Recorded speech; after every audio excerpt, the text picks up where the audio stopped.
और अगर मान लीजिए स्फेरिकल चार्ज डिस्ट्रीब्यूशन है, जैसे यूनिफॉर्मली चार्ज स्फीयर आपको दिया हुआ है, तो उस केस में फील्ड जो है वो आपका रेडियली वेरी करेगा। तो अपन इसको इस टाइप से भी इंटीग्रेट कर सकते हैं दोनों तरफ।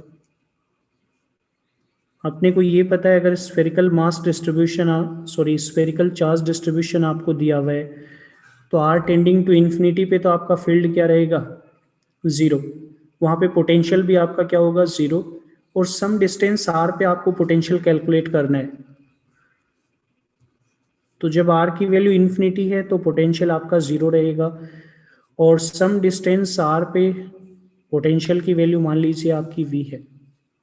तो लेफ्ट हैंड साइड को इंटीग्रेट करोगे तब तो आपके पास वी आ जाएगा, और राइट हैंड साइड में अपने पास ये है integration minus integration from infinity to R vector dot D R vector. ये फॉर्मूला अपन यूज करेंगे पोटेंशियल कैलकुलेट करने के लिए स्फेरिकल चार्ज डिस्ट्रीब्यूशन के केस में। जैसे सबसे पहले अपन यूनिफॉर्मली चार्ज स्फीयर जो है उसके अंदर और बाहर पोटेंशियल की वैल्यू अपन कैलकुलेट करते हैं। Electrostatic potential due to electrostatic potential due to a uniformly charged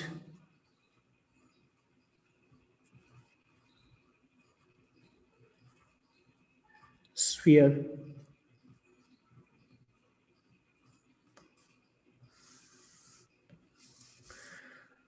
जैसे मान लीजिए आपको कैपिटल आर रेडियस का एक स्फीयर दिया हुआ है, इस पे क्यू चार्ज यूनिफॉर्मली डिस्ट्रीब्यूटेड है।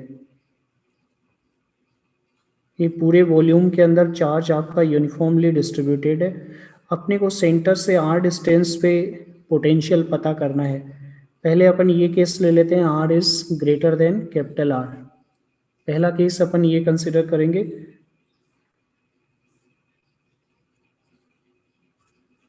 Potential at an outside point.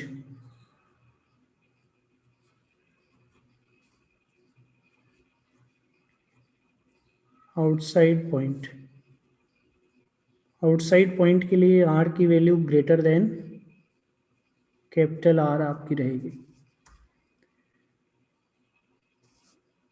तो अपन ये फॉर्मूला यूज करेंगे, v is equal to minus integration from infinity to R E vector dot D R vector. अगर ये फॉर्मूला यूज करके अगर पोटेंशियल अपन कैलकुलेट करना चाहते हैं तो अपने को फील्ड की वैल्यू ऑलरेडी पता होनी चाहिए, और यूनिफॉर्मली चार्ज स्फीयर के केस में फील्ड को पता भी है कितना होता है। स्फीयर के बाहर तो फील्ड की वैल्यू क्या होती है, K Q upon are square, के क्यू अपॉन आर स्क्वायर। और फील्ड आपका पॉजिटिव चार्ज है तो फील्ड आपका रेडियली आउटवर्ड डायरेक्शन में आपका पॉइंट करेगा। तो डायरेक्शन को मैं आर कैप से डिनोट कर देता हूँ। ये तो फॉर्मूला अपन यूज करेंगे R greater than capital R के लिए। और R less than equal to capital R के लिए जो फॉर्मूला यूज होगा वो ये है, K Q small are upon are cube. और ये भी आपका रेडियली आउटवर्ड डायरेक्शन में पॉइंट करेगा। तो इलेक्ट्रिक फील्ड जो है उसका एक्सप्रेशन तो अपने को ऑलरेडी पता है। अब इस एक्सप्रेशन का यूज करके अपन पोटेंशियल की वैल्यू कैलकुलेट करेंगे। तो पहले आउटसाइड पॉइंट पे देखते हैं पोटेंशियल कितना होगा। अपने पास ये फॉर्मूला है पोटेंशियल का, v is equal to minus integration from infinity to R E vector dot D R vector.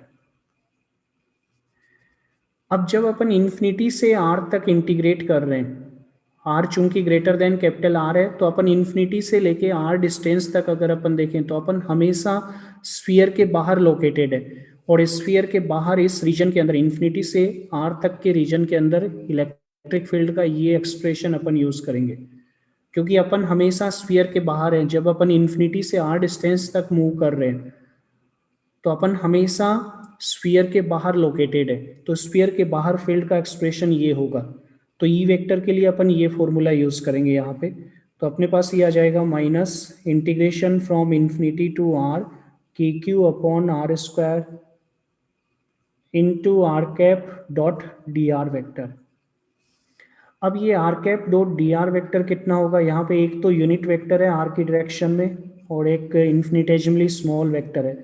तो डॉट प्रोडक्ट डेफिनेशन से पहले वेक्टर का मैग्नीट्यूड तो 1 हो गया, दूसरे का मैग्नीट्यूड डी आर है और दोनों के बीच में एंगल तो जीरो ही रहेगा, cos 0 1 होता है, तो ये वैल्यू डी आर के ही बराबर होगी। तो यहाँ पे जो कांस्टेंट टर्म है उनको तो आप बाहर निकाल लीजिए, माइनस के क्यू ये तो बाहर रहेगा, अंदर R cap dot D R vector को क्या लिखेंगे डी आर और नीचे आपका रहेगा आर स्क्वायर, इसको इंटीग्रेट करना है इन्फिनिटी से आर तक। 1/r² का इंटीग्रेशन होता है -1/r, यहाँ पे ऑलरेडी माइनस साइन है तो माइनस माइनस प्लस हो जाएगा, तो इसको ये लिख सकते हैं के क्यू 1/r² का इंटीग्रेशन है -1/r, ये माइनस माइनस प्लस हो जाएगा, यहाँ पे रह जाएगा 1/r और इसमें अपर लिमिट पुट करेंगे r, लोअर लिमिट इन्फिनिटी। तो जो पोटेंशियल है r डिस्टेंस पे वो ये आ जाएगा k q into 1/r minus 1/infinity। Upon infinity तो आपका जीरो हो जाएगा, तो पोटेंशियल का ये एक्सप्रेशन आएगा के क्यू अपॉन आर। तो बाहर तो पोटेंशियल जो है वो आपका इन्वर्सली प्रोपोर्शनल टू आर होगा, यानी स्फीयर के सेंटर से डिस्टेंस के इन्वर्सली प्रोपोर्शनल होगा। अब अगर मान लो ये जो पॉइंट है आपका ये अंदर लोकेटेड होता, यानी इनसाइड पॉइंट पे अगर अपने को पोटेंशियल कैलकुलेट करना होता तो किस टाइप से कैलकुलेट करते वो देखिए।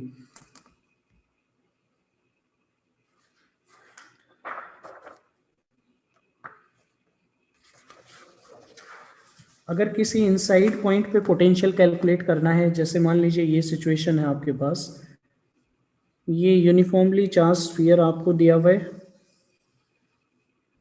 स्फीयर के सेंटर से स्मॉल आर डिस्टेंस पे इस पॉइंट पे आपको पोटेंशियल पता करना है।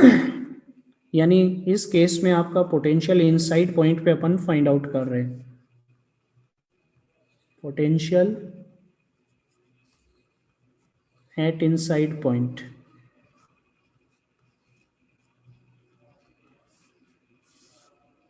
तो इनसाइड पॉइंट यानी R less than equal to capital R, ये केस अपन कंसिडर कर रहे हैं। तो फिर से वही फॉर्मूला यूज करेंगे, v is equal to minus integration from infinity to R E vector dot D R vector, ये फॉर्मूला अपन यूज करेंगे। ई वेक्टर जो है उसकी वैल्यू आप ये देखोगे, इन्फिनिटी से सरफेस तक तो फील्ड का एक्सप्रेशन अलग है, सरफेस से लेके इस पॉइंट P तक मूव करेंगे तब फील्ड का एक्सप्रेशन अलग होगा। तो अपन इस इंटीग्रेशन को दो पार्ट्स में ब्रेक कर लेते हैं, इसको इन्फिनिटी से ब्रेक कर लेते हैं कैपिटल आर तक और फिर कैपिटल आर से स्मॉल आर तक, कैपिटल आर से इसको इंटीग्रेट करेंगे स्मॉल आर तक। इंटीग्रेशन को दो पार्ट्स में ब्रेक कर लिया है क्योंकि इन्फिनिटी से सरफेस तक फील्ड का एक्सप्रेशन है और सरफेस से इस गिवन पॉइंट तक फील्ड का एक्सप्रेशन अलग होगा। तो पहले इस रीजन में अपन फील्ड देखते हैं, ये जो रीजन है इन्फिनिटी से कैपिटल आर वाला, इस रीजन में फील्ड का एक्सप्रेशन क्या होगा, फील्ड का एक्सप्रेशन आपका रहेगा के Q small are upon capital R Q, direction वही होगी जो आर की डायरेक्शन है, तो अपन यहाँ पे ये एक्सप्रेशन पुट कर देते हैं K Q small are upon capital R cube, direction तो वही होगी आर कैप वाली, तो R cap dot D R ये आ जाएगा।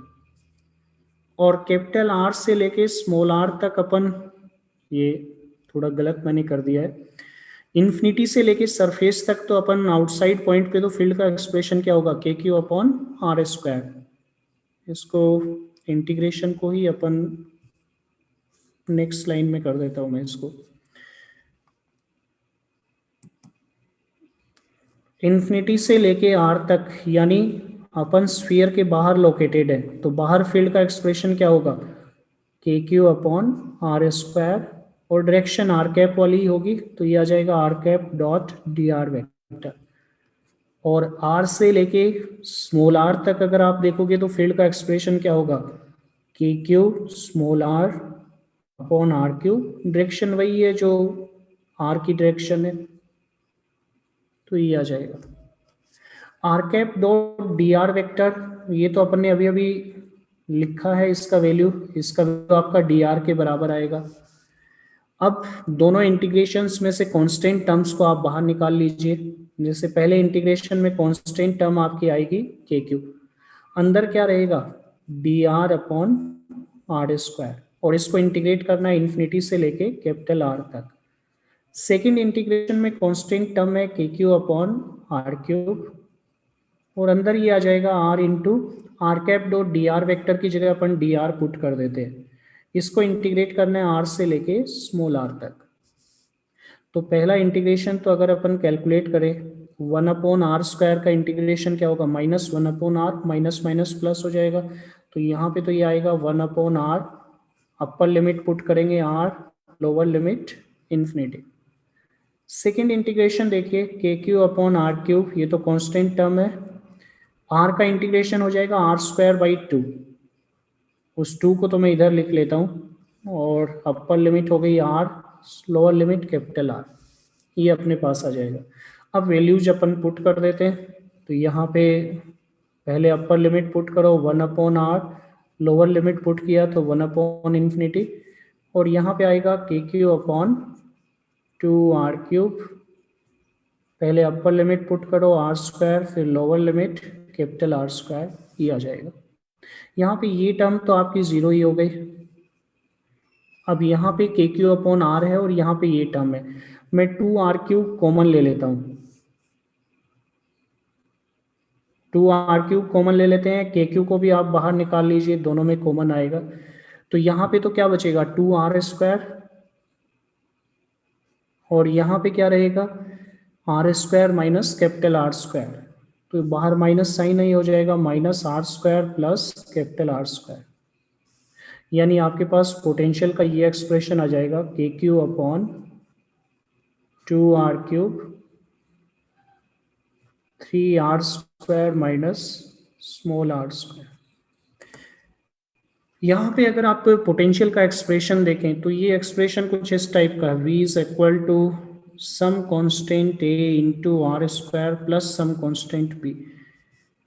तो ये v का जो डिपेंडेंस है r पे, v r के क्वाड्रेटिक फंक्शन के रूप में है, यानी ये पैराबोलिक रिलेशनशिप है अपने पास। तो सेंटर से लेकर सरफेस तक पोटेंशियल आपका पैराबोलिकली वेरी करेगा, और उसके बाद ये जो पोटेंशियल है ये आपका रेक्टेंगुलर हाइपरबोला की तरह वेरी करेगा। तो ये दो एक्सप्रेशन आ गए। बाहर पोटेंशियल का एक्सप्रेशन ये रहेगा यूनिफॉर्मली चार्ज स्फीयर के, और अंदर पोटेंशियल का एक्सप्रेशन ये होगा। ये दो एक्सप्रेशन अपने पास आ गए। सर बोलिए सर एक बार आप ये बता देंगे इसमें आपने 2 में क्यों ब्रेक किया था सर? देखो, जब अपन इन्फिनिटी से स्मॉल r तक इंटीग्रेट कर रहे हैं, r इक्वल टू इन्फिनिटी से r equal to small r तक अपन कर लिया, इन्फिनिटी से कैपिटल R और कैपिटल R से स्मॉल r तक।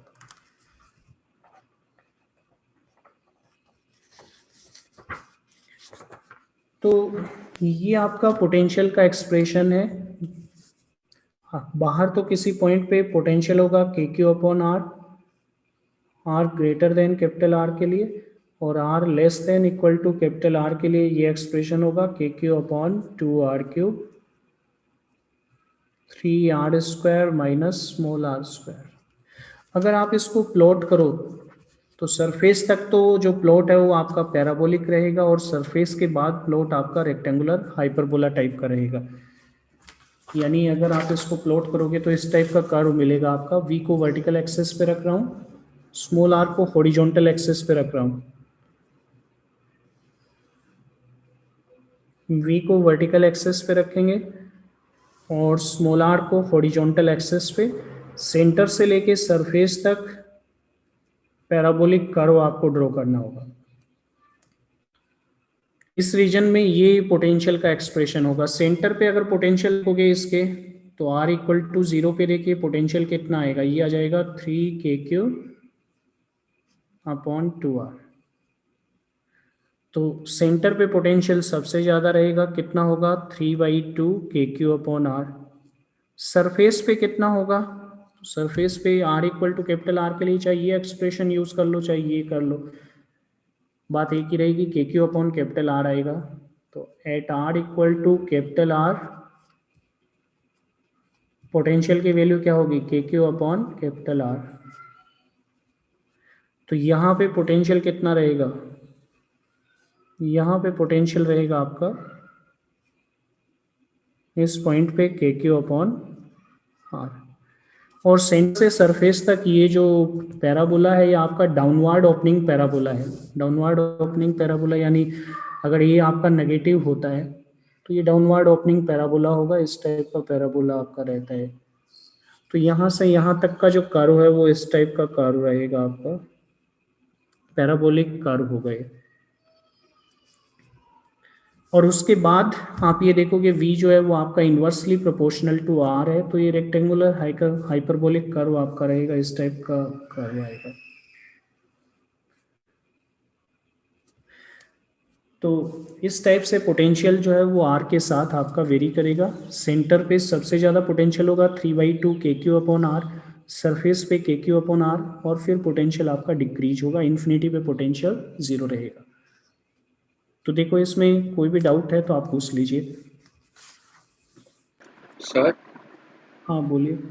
सर आपने जो सर पिछले पेज पे सर आपने जो एक ये जो इंटीग्रेशन कैरी आउट किया सर, जब पोटेंशियल इनसाइड पॉइंट पे आपने कैलकुलेट किया था तो सर आपने आर पॉइंट जो है उसको इंक्लूड किया था उसमें।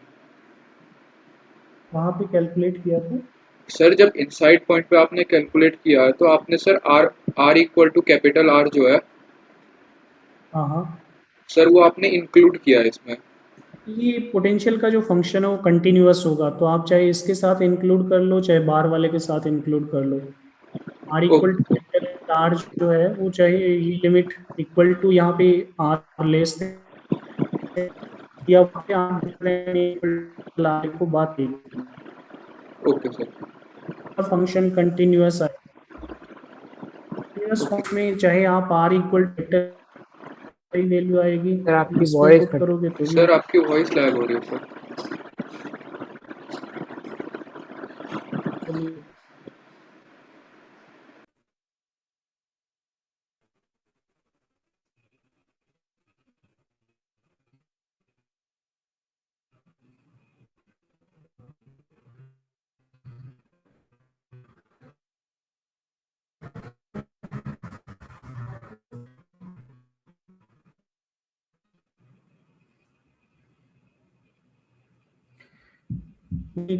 कंटिन्यू। ये तो हो गया एक यूनिफॉर्मली चार्ज के केस में पोटेंशियल। अब अपन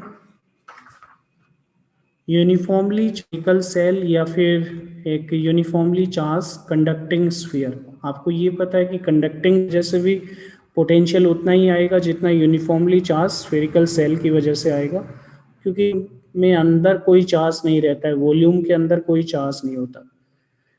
तो जो सेकेंड अपन है स्फेरिकल चार्ज डिस्ट्रीब्यूशन का वो अपन लेंगे स्टैटिक पोटेंशियल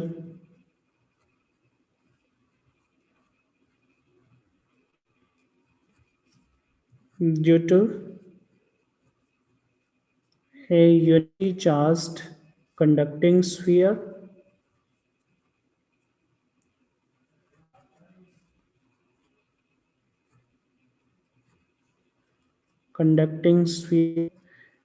या फिर इसकी जगह आप थिन सेल लोगे तो भी रिजल्ट वही आएंगे, थिन स्फेरिकल।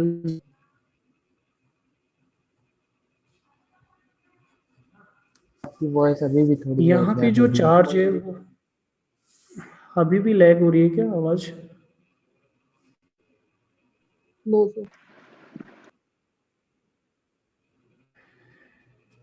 तो इस केस में क्या होगा, चार्ज जो है वो आपका सरफेस पे लाई करेगा, क्योंकि आपको ये पता है कि अगर स्फीयर आपका कंडक्टिंग स्फीयर है तो कंडक्टर के अंदर कोई चार्ज रिसाइड नहीं करता, वॉल्यूम के अंदर चार्ज नहीं रहेगा, चार्ज आपका सरफेस पे रहेगा। और अगर थिन स्फेरिकल सेल है तो उसमें तो अंदर कुछ होता ही नहीं है, होलो होती है अंदर से, तो अंदर चार्ज रहना नहीं है। तो दोनों ही केसेस में चार्ज आपका कहाँ पे रहेगा, सरफेस पे रहेगा। जैसे ये स्फीयर है आपका और इस पे चार्ज आपका केवल आउटर सरफेस पे है, क्यू चार्ज आपका यूनिफॉर्मली डिस्ट्रीब्यूटेड है। ये केस आपको दिया हुआ है।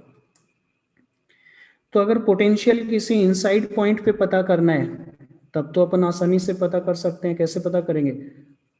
Potential at inside point.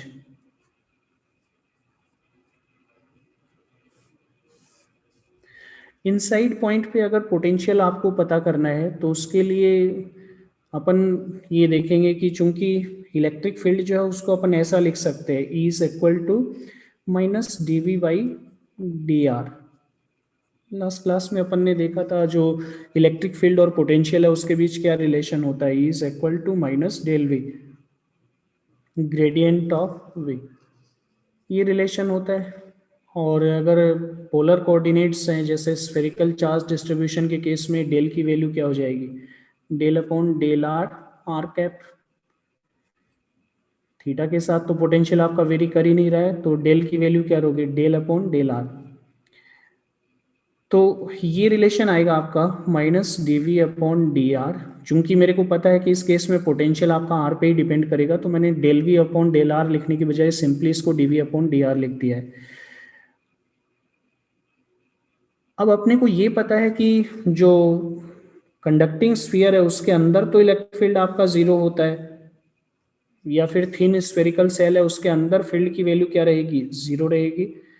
और बाहर किसी भी पॉइंट पे आप फील्ड देखोगे, आउटसाइड पॉइंट पे जो फील्ड है उसका एक्सप्रेशन ये रहेगा, के क्यू अपॉन आर स्क्वायर। तो चूंकि अंदर फील्ड आपका जीरो है, इसको मैं जीरो से इक्वेट कर सकता हूँ, यानी मैं v को r के रिस्पेक्ट में डिफ्रेंशिएट कर रहा हूँ तो क्या आ रहा है, जीरो आ रहा है। इसका मतलब अंदर पोटेंशियल क्या होगा, कांस्टेंट होगा, ये r के साथ वेरी नहीं करेगा। तो चूंकि अंदर फील्ड की वैल्यू जीरो है, अंदर पोटेंशियल क्या होना चाहिए, कांस्टेंट होना चाहिए। तो अगर किसी एक पॉइंट पे आपको पोटेंशियल पता लग जाए तो हर पॉइंट पे पोटेंशियल की वैल्यू वही होगी। और कोई एक पॉइंट ऐसा जरूर यहाँ पे आपको पता है जिसपे आप आसानी से पोटेंशियल बता सकते हो, सेंटर पे आप पोटेंशियल बता सकते हो। जब अपन प्रिंसिपल ऑफ सुपरपोजिशन देख रहे थे तो मैंने आपको बताया था, चूंकि यहाँ पे सेंटर पॉइंट जो है वो सरफेस से कैपिटल आर डिस्टेंस पे है, तो ये पूरा का पूरा क्यू चार्ज जो है वो गिवन पॉइंट से कैपिटल आर डिस्टेंस पे है। तो सेंटर पे पोटेंशियल कितना होगा, V naught is equal to k Q upon capital R. तो चूंकि सेंटर पे पोटेंशियल ये है और अंदर पोटेंशियल की वैल्यू कांस्टेंट है, तो हर पॉइंट पे पोटेंशियल कितना होगा, हर पॉइंट पे पोटेंशियल आपका सेम ही रहेगा। अंदर किसी भी पॉइंट पे पोटेंशियल क्या होगा, के क्यू अपॉन आर। अंदर पोटेंशियल आपका क्या रहेगा, कांस्टेंट। अगर किसी आउटसाइड पॉइंट पे आपको पोटेंशियल कैलकुलेट करना है, potential at an outside point,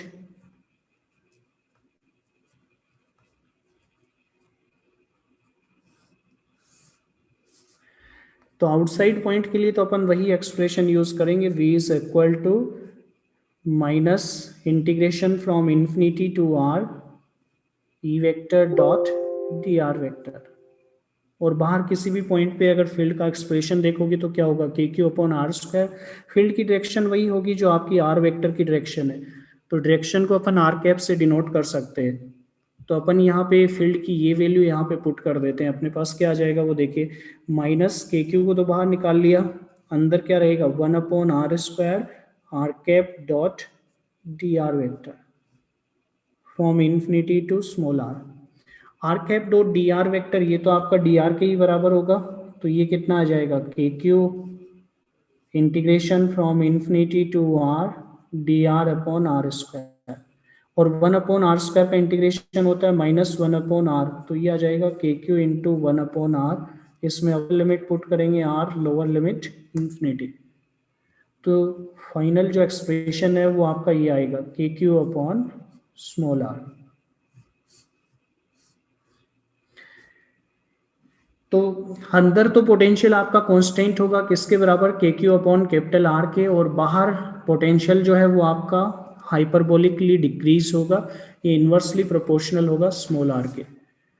तो अगर मैं एक कंडक्टिंग स्फीयर के केस में या थिन स्फेरिकल सेल के केस में पोटेंशियल जो है उसको ड्रॉ करना चाहूँ, तो पोटेंशियल की वैल्यू अंदर हर एक पॉइंट पे आपकी क्या रहेगी, k Q upon capital R, when R is less than equal to capital R, और जब आर की value greater than capital R है, आउटसाइड पॉइंट पे पोटेंशियल आपका क्या रहेगा, के क्यू अपॉन स्मॉल आर।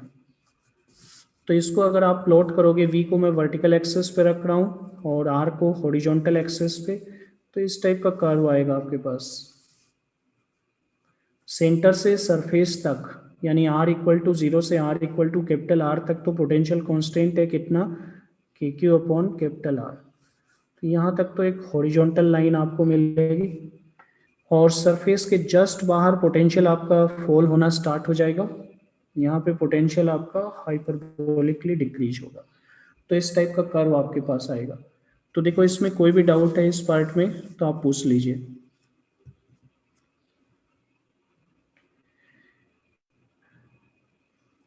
तो अभी तक अपन ने पोटेंशियल किन किन की वजह से अपन ने पोटेंशियल कैलकुलेट कर लिया है, अगर आपको ध्यान हो तो सबसे पहले तो पोटेंशियल अपन ने किसकी वजह से कैलकुलेट किया था, एक पॉइंट चार्ज की वजह से। तो पॉइंट चार्ज की वजह से तो पोटेंशियल क्या होगा,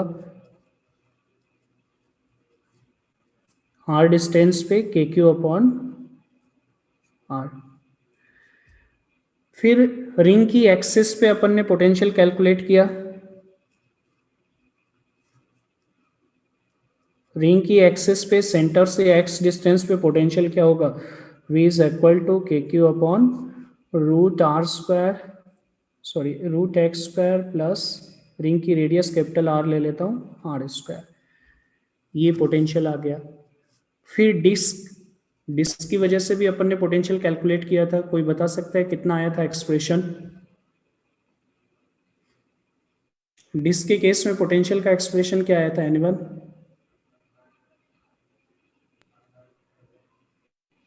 ये लास्ट क्लास में अपन ने स्टडी किया है, sigma by 2 epsilon naught root R square plus x square minus x. ये आया था आपका डिस्क की एक्सिस के ऊपर पोटेंशियल की वैल्यू ये थी sigma upon 2 epsilon naught into root R square plus x square minus x. Disc के केस में अपन ने पोटेंशियल पता कर लिया। उसके बाद अपन ने फील्ड और पोटेंशियल के बीच रिलेशन अपन ने लास्ट क्लास में स्टडी किया था कि अगर पोटेंशियल आपको दिया हुआ है तो फील्ड कैसे कैलकुलेट करेंगे, या फील्ड दिया हुआ है तो पोटेंशियल कैसे कैलकुलेट करेंगे। इसके अलावा डिस्क, ये तो हो गया कि जैसे ये डिस्क है इसकी एक्सिस पे पोटेंशियल कितना होगा सेंटर से एक्स डिस्टेंस पे, यहाँ पे पोटेंशियल कितना है। अगर डिस्क के इस सरकमफेरेंस के किसी पॉइंट पे पोटेंशियल निकालना है तो पोटेंशियल का एक्सप्रेशन क्या होगा एनीवन, ये भी कैलकुलेट किया था अपन ने।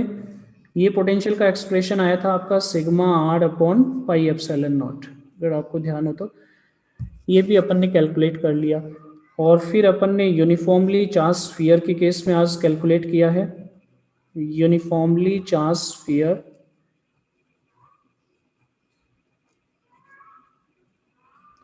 तो यूनिफॉर्मली चार्ज स्फीयर के केस में पोटेंशियल जो है उसका अंदर और बाहर एक्सप्रेशन अलग अलग होगा। बाहर तो एक्सप्रेशन ये रहेगा के Q upon small R, in R is greater than equal to capital R, और R less than capital R के केस में ये रहेगा के Q upon 2 R cube 3 R square minus X square.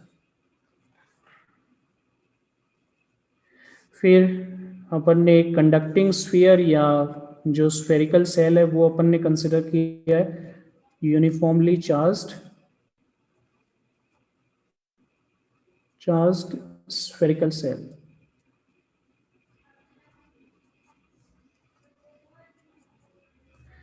इसके लिए पोटेंशियल का ये एक्सप्रेशन आया है अपने पास। अंदर तो पोटेंशियल कांस्टेंट होगा के Q upon capital R, R less than capital R के लिए, और R greater than equal to capital R के लिए पोटेंशियल ये रहेगा के क्यू अपॉन। तो ये अपन ने पोटेंशियल के बारे में अभी तक जान लिया है। अब एक छोटी सी चीज मैं यहाँ पे आपको बताना चाहूंगा, जैसे लास्ट क्लास में अपन ने ये रिलेशन पढ़ा था, dv is equal to minus E vector dot D R vector, dv is equal to minus E vector dot D R vector. अगर यूनिफॉर्म फील्ड के अंदर ये रिलेशन अपन अप्लाई करें, dv is equal to minus E vector dot D R vector, uniform field को तो आप parallel equidistant field line से आप डिनोट करते हो। यूनिफॉर्म फील्ड को आप कैसे रिप्रेजेंट करोगे? पैरेलल इक्विडिस्टेंट फील्ड लाइन से आप रिप्रेजेंट करोगे। जैसे मान लो इस रीजन में फील्ड आपका राइटवार्ड डायरेक्शन में पॉइंट कर रहा है, यूनिफॉर्म है, यानी फील्ड का मैग्नीट्यूड हर एक पॉइंट पे क्या होगा? कांस्टेंट। हाँ बोलिए सर, एक बार ऊपर वाला पेज दिखा दीजिए।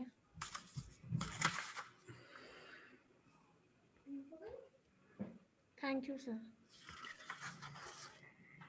अगर यूनिफॉर्म फील्ड के केस में अगर अपन ये रिलेशन यूज करें, फील्ड और पोटेंशियल के बीच रिलेशन, जैसे मान लो यूनिफॉर्म फील्ड में दो पॉइंट्स हैं आपके और एक दूसरे से डी डिस्टेंस पे लोकेटेड है। जैसे एक पॉइंट मान लो यहाँ पे लोकेटेड है ए, और एक पॉइंट मान लीजिए यहाँ पे लोकेटेड है बी। ये x इक्वल टू 0 पे लोकेटेड है और ये x इक्वल टू d पे लोकेटेड है। दोनों के बीच सेपरेशन कितना है? d। इन दोनों के बीच अगर मैं पोटेंशियल डिफरेंस कैलकुलेट करूं तो मैं यहाँ पे ये जो रिलेशन है dv is equal to minus E vector dot D R vector, इसको इंटीग्रेट करूंगा। यहाँ पे E vector dot D R vector को क्या लिख सकते हैं? ई वेक्टर तो आपका किधर पॉइंट कर रहा है? राइटवार्ड डायरेक्शन में, तो इसको ई आई कैप लिख देता हूँ। और डिस्प्लेसमेंट भी आपका राइटवार्ड डायरेक्शन में ही हो रहा है, तो डी आर वेक्टर को अपन क्या लिखेंगे? ये आपका आ जाएगा डी एक्स आई कैप। ए से बी की ओर अपन जा रहे हैं, तो पोटेंशियल में कितना चेंज होगा वो अपने को कैलकुलेट करना है। तो ई vector dot D R vector को क्या लिखेंगे? E D x. ये आ जाएगा ई डी एक्स, और इसको इंटीग्रेट कर देते हैं। कहां से कहां तक इंटीग्रेट करें? x इक्वल टू 0 से x इक्वल टू डी तक इंटीग्रेट कर देते हैं। x इक्वल टू 0 पे तो पोटेंशियल आपका होगा पोटेंशियल एट ए, और x इक्वल टू डी पे पोटेंशियल को पोटेंशियल एट बी से डिनोट कर देता हूँ। तो लेफ्ट हैंड साइड में तो अपने पास ये आ जाएगा potential difference between B and A, V minus V A. और राइट हैंड साइड में चूंकि ई तो आपका कांस्टेंट है इस पूरे रीजन में, तो ई को आप बाहर निकाल सकते हो। डी एक्स को इंटीग्रेट करोगे तो एक्स आ जाएगा, उसमें लिमिट्स पुट करो तो ये आ गया। तो इसको आप ऐसे लिख सकते हो V A minus V B. जब आप ए से बी तक जा रहे हो तो पोटेंशियल कितना ड्रॉप हो रहा है? पोटेंशियल ड्रॉप को अपन क्या लिखेंगे? V A minus V B. Drop का मतलब है इनिशियल पॉइंट का पोटेंशियल माइनस फाइनल पॉइंट का पोटेंशियल। जब आप एक पॉइंट से दूसरे पॉइंट तक आप जा रहे हो तो आप ये देखोगे पोटेंशियल आपका ड्रॉप होगा। कितना ड्रॉप होगा? ई इंटू डी के बराबर। यूनिफॉर्म फील्ड में अगर आप फील्ड लाइन के अलोंग डी डिस्टेंस चलते हो, पोटेंशियल में कितना ड्रॉप होता है? ई डी के बराबर। तो ये आपको ध्यान में रखना है कि यूनिफॉर्म फील्ड में अगर आप फील्ड लाइन के अलोंग डी डिस्टेंस चलोगे तो पोटेंशियल कितना ड्रॉप हो जाएगा? ई डी के बराबर। ये इंपॉर्टेंट रिजल्ट है, ये बार बार यूज होगा, मैं आपको यहीं पे बता देता हूँ। ये यूनिफॉर्म फील्ड में अगर आप फील्ड लाइन के अलोंग डी डिस्टेंस चलोगे तो कितना पोटेंशियल ड्रॉप होगा? ईडी के बराबर, यानी पोटेंशियल इतना घट जाएगा। अगर मैं, चूंकि पोटेंशियल एक रिलेटिव क्वांटिटी है, अपने को अज्यूम करना होता है किसी पॉइंट का पोटेंशियल। अगर मान लो मैं यहाँ का पोटेंशियल मान लेता हूँ कितना है? v, तो इस पॉइंट का पोटेंशियल क्या हो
डायपोल के अराउंड एक इक्विपोटेंशियल स्फेरिकल सरफेस का रेडियस पता करना है।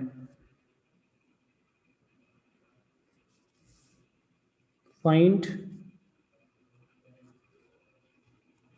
रेडियस, यानी इसके अराउंड अपने को एक स्फेरिकल सरफेस पता करनी है इस डायपोल के अराउंड, जिसका पूरा पोटेंशियल क्या रहेगा, हर एक पॉइंट का पोटेंशियल क्या रहेगा, same. Radius of equipotential surface, equipotential surface around this dipole।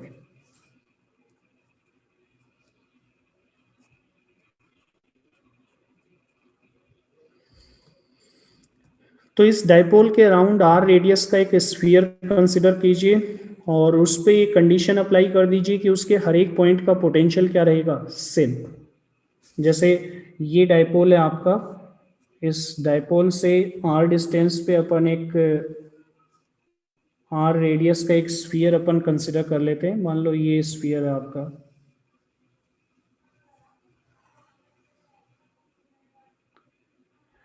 ये स्फीयर मैंने कंसिडर कर लिया, ये डायपोल इसके सेंटर पे लोकेटेड है। तो इस स्फीयर की रेडियस अपने को पता करनी है। अगर इस स्फीयर का पोटेंशियल क्या है, सेम, हर एक पॉइंट का पोटेंशियल इसका क्या होना चाहिए, सेम। तो इसकी रेडियस पता, किन्हीं भी दो पॉइंट्स का पोटेंशियल कैलकुलेट, और उस पोटेंशियल, तो कोई भी दो पॉइंट्स आप चूज कर लीजिए। अब पोटेंशियल जो है उसका एक्सप्रेशन क्या होता है डायपोल की वजह से, ये डायपोल है आपका पी वेक्टर,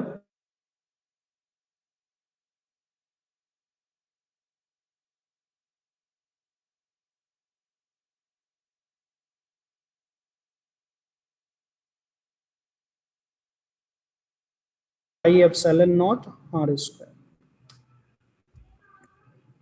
अगर मैं एक पॉइंट इधर चूज कर लेता हूं तो इसके लिए थीटा की वैल्यू क्या रहेगी, डायपोल की एक्सिस पे ये पॉइंट ले लिया तो इसके लिए थीटा क्या रहेगा, 0। तो यहाँ पे डायपोल की वजह से पोटेंशियल क्या होगा, थीटा अगर 0 है तो कोस थीटा कितना होगा, 1, यानी यहाँ पे डायपोल की वजह से पोटेंशियल कितना आ जाएगा, P upon 4 pi epsilon naught are square. एक पॉइंट में डायपोल की एक्सिस पे इधर चूज कर लेता हूं, यहां पे चूज कर लिया, इसके लिए थीटा क्या रहेगा, इसके लिए तो थीटा क्या हो जाएगा, 180 डिग्री। तो यहाँ पे पोटेंशियल कोस 180 -1 होता है, यहाँ पे डायपोल की वजह से पोटेंशियल क्या होगा, -P upon 4 pi epsilon naught are square. इसके अलावा अपने को ये पता है, ये तो डायपोल की वजह से पोटेंशियल हो गया इन दो पॉइंट्स का, ये पॉइंट मान लो ए है, ये पॉइंट बी है। इसके अलावा ये जो डायपोल है इसको अपन ने यूनिफॉर्म फील्ड में रखा हुआ है, तो यूनिफॉर्म फील्ड की वजह से भी कुछ पोटेंशियल डिफरेंस इन दोनों पॉइंट्स के बीच क्रिएट होगा। अब यूनिफॉर्म फील्ड की वजह से ए और बी पे पोटेंशियल कितना होगा, तो वो तो अपने को अज्यूम करना पड़ेगा क्योंकि पोटेंशियल एक रिलेटिव क्वांटिटी है। तो मान लो यूनिफॉर्म फील्ड की वजह से बी के ऊपर पोटेंशियल कितना है, मान लीजिए आपका V है, तो ए पे पोटेंशियल क्या हो जाएगा यूनिफॉर्म फील्ड की वजह से। अब मैं बी से ए तक जा रहा हूं फील्ड के अलोंग, तो कितनी डिस्टेंस मूव कर रहा हूं, 2r। तो जब आप फील्ड के अलोंग 2r डिस्टेंस जाओगे तो पोटेंशियल आपका घट जाएगा, कितना घट जाएगा, ये आपका E इंटू 2r से घट जाएगा, क्योंकि मैंने आपको अभी बताया है कि अगर आप फील्ड के अलोंग d डिस्टेंस मूव करोगे यूनिफॉर्म फील्ड में तो पोटेंशियल कितने से गिर जाएगा, ED अमाउंट से गिर जाएगा। तो यहाँ पे एक तो अपन ने इस स्फीयर जो है इसके दो पॉइंट्स मैंने चूज कर लिए, एक तो डायपोल की वजह से इन दोनों पे पोटेंशियल डिसाइड कर लिया, एक एक्सटर्नल फील्ड की वजह से भी इन दोनों पॉइंट्स पे पोटेंशियल अपन ने लिख लिया। मान लिया एक्सटर्नल फील्ड की वजह से इस पॉइंट का पोटेंशियल कितना है, V, तो इस पॉइंट का कितना होगा, V minus E into 2r, क्योंकि इस पॉइंट पे जाते जाते पोटेंशियल आपका E इंटू 2r से घट जाएगा। अब इन दोनों पॉइंट्स का जो पोटेंशियल है वो आपका सेम होना चाहिए, तो अपन दोनों पॉइंट्स का पोटेंशियल इक्वेट कर देते हैं। क्योंकि अपने को इक्विपोटेंशियल सरफेस की रेडियस पता करनी है, तो अपने को ये पता है कि इस स्फीयर का हर एक पॉइंट जो है उसका पोटेंशियल सेम रहना चाहिए। तो ए और बी का पोटेंशियल भी क्या होगा, सेम होगा, इक्विपोटेंशियल सरफेस है। तो ए का पोटेंशियल बी के पोटेंशियल से इक्वेट कर दीजिए। ए का पोटेंशियल तो ये है P/4 pi epsilon naught are square plus V minus E into 2r, और बी का पोटेंशियल क्या है, -P/4 pi epsilon naught are square plus V. अब ये v तो आपका कट जाएगा, दोनों तरफ है, आपके पास क्या आएगा, e into 2r is equal to 2p/4 pi epsilon naught are square.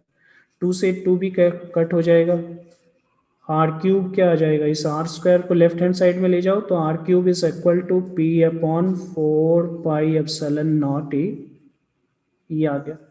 और यहाँ से आर की वैल्यू आप निकाल सकते हो, आर कितना आएगा, R is equal to P/4 pi epsilon naught E to the power 1/3। ये इस डाइपोल के अराउंड जो इक्विपोटेंशियल सरफेस है उसका रेडियस हो जाएगा। तो डाइपोल के अराउंड इस टाइप की स्फेरिकल सरफेस आपको मिलेगी जिसपे हर एक पॉइंट का पोटेंशियल क्या रहेगा, सेम रहेगा। आप इन दो पॉइंट्स की बजाय कोई और जनरल पॉइंट भी आप चूज कर सकते थे, जैसे एक पॉइंट यहाँ पे चूज कर लिया सी, एक पॉइंट ए पे चूज कर लिया, ए को चूज कर लिया, इन दोनों पॉइंट्स का पोटेंशियल इक्वेट कर दो तो उससे भी सेम ही रेडियस आपको मिलेगी।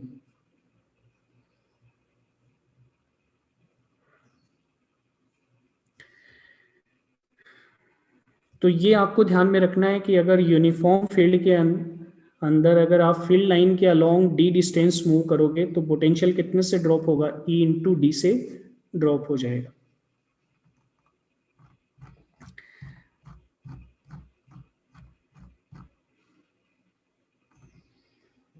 अब ये तो हो गया आपका कि क्या कोई एक्सप्रेशन उस केस में भी रहेगा आपका, या फिर आप केवल पोटेंशियल डिफरेंस की ही बात करेंगे, उस केस में कोई एक्सप्रेशन आप यूज नहीं करेंगे। देखिए चार्ज है आपका,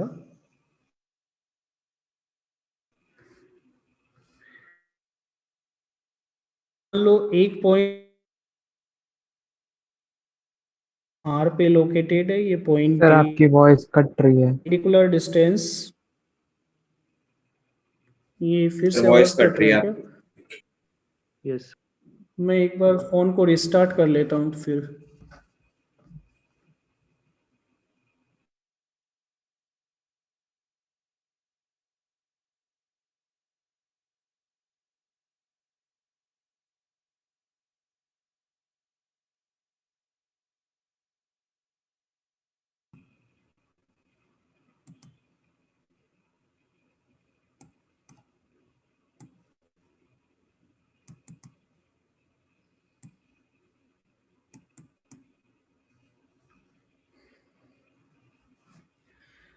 देखिए ध्यान दीजिएगा,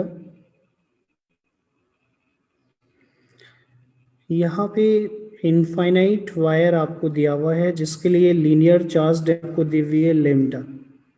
एक पॉइंट वायर से परपेंडिकुलर डिस्टेंस आर पे है और दूसरा डिस्टेंस ईटा आर पे है। इन दोनों पॉइंट्स के बीच पार्शियल डिफरेंस फाइंड आउट करना है। तो ये रखना है आपको कि इनफाइनाइट चार्ज के केस में आप ये जो इन्फिनिटी को रेफरेंस पॉइंट नहीं मान सकते, आप जीरो नहीं कर सकते।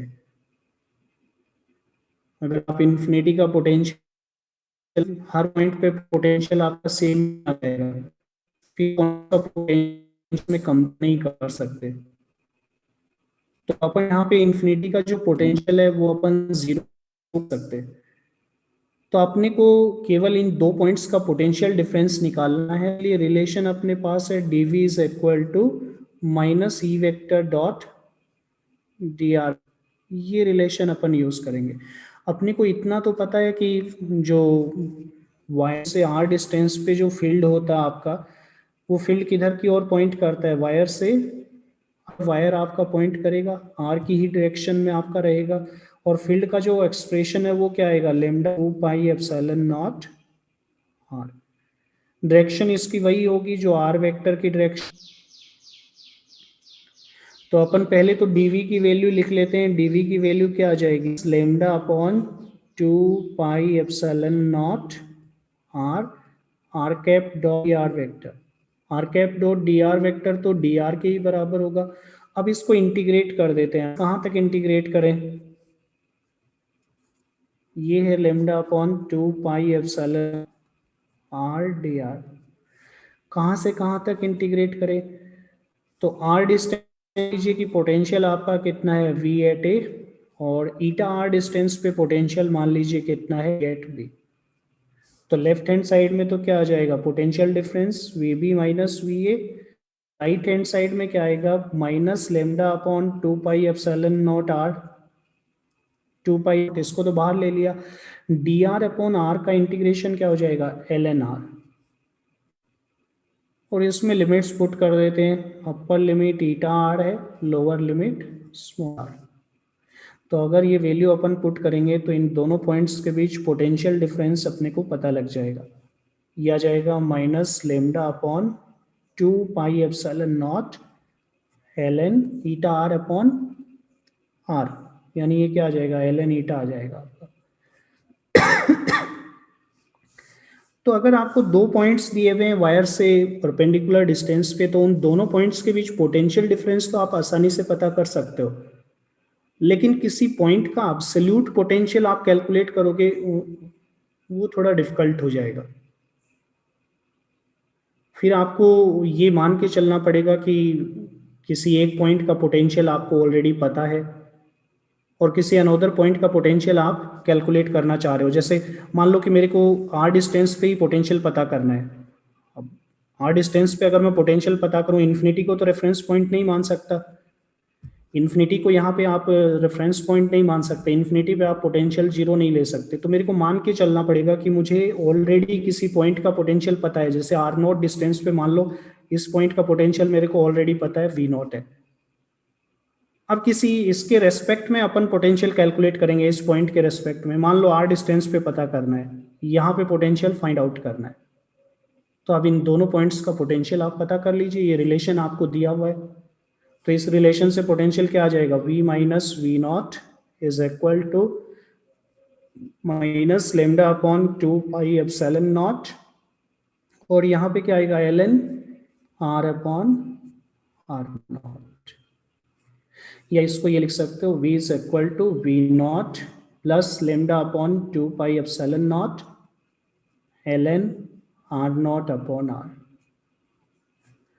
तो इस टाइप से किसी पॉइंट का पोटेंशियल आप लिख सकते हो। यानी अगर आपको किसी पॉइंट का पोटेंशियल ऑलरेडी पता है तो उसके रिलेटिव किसी अदर पॉइंट का पोटेंशियल आप लिख सकते हो, लेकिन यहाँ पे वैसा नहीं कर सकते जैसा स्फेरिकल मास डिस्ट्रीब्यूशन के केस में आप करते हो। इन्फिनिटी को रेफरेंस पॉइंट मान लिया, वहाँ पे पोटेंशियल जीरो ले लिया, फिर बाकी पॉइंट्स का पोटेंशियल आप कैलकुलेट कर रहे हो। क्योंकि आप ऑलरेडी यहाँ पे देखिए इन्फिनिटी का पोटेंशियल अगर आपको कैलकुलेट करना है तो उस केस में तो आपका क्या रहेगा, आर नोट क्या रहेगा, इन्फिनिटी रहेगा। आप इन्फिनिटी पे पोटेंशियल अगर जीरो ले लो, यहाँ पे जीरो पुट कर दिया ठीक है, लेकिन यहाँ पे क्या आ जाएगा, आर नॉट। आर नॉट की वैल्यू आप क्या पुट करोगे, जीरो, तो ये क्या हो जाएगा, एल एन जीरो। और एल एन जीरो की वैल्यू जो है वो कितनी आएगी, माइनस इन्फिनिटी। तो फिर पोटेंशियल जो है वो करेक्टली डिफाइन नहीं कर पाओगे, यानी इन्फिनिटी को आप रेफरेंस पॉइंट यहाँ पे अज्यूम नहीं करोगे। तो लाइन चार्ज के केस में आप दो पॉइंट्स का पोटेंशियल डिफरेंस तो आप कैलकुलेट कर सकते हो, लेकिन किसी एब्सोल्यूट पॉइंट, किसी पॉइंट का एब्सोल्यूट पोटेंशियल लिखना है तो आपको किसी अनदर पॉइंट का पोटेंशियल अज्यूम करना पड़ेगा, तभी आप उस पॉइंट का पोटेंशियल लिख सकते हो उस दूसरे पॉइंट के रेस्पेक्ट में।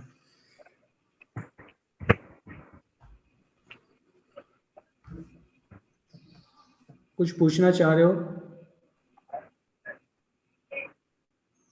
क्विज साहब का आवाज नहीं आ रहा है।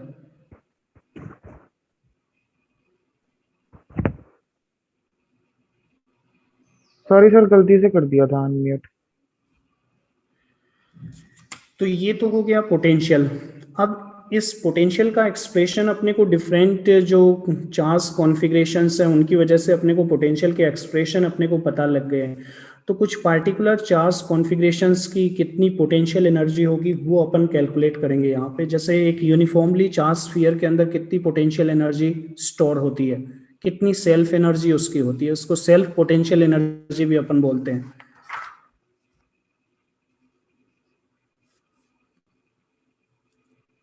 Potential energy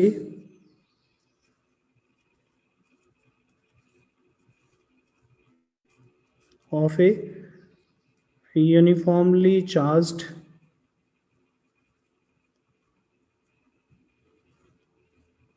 sphere.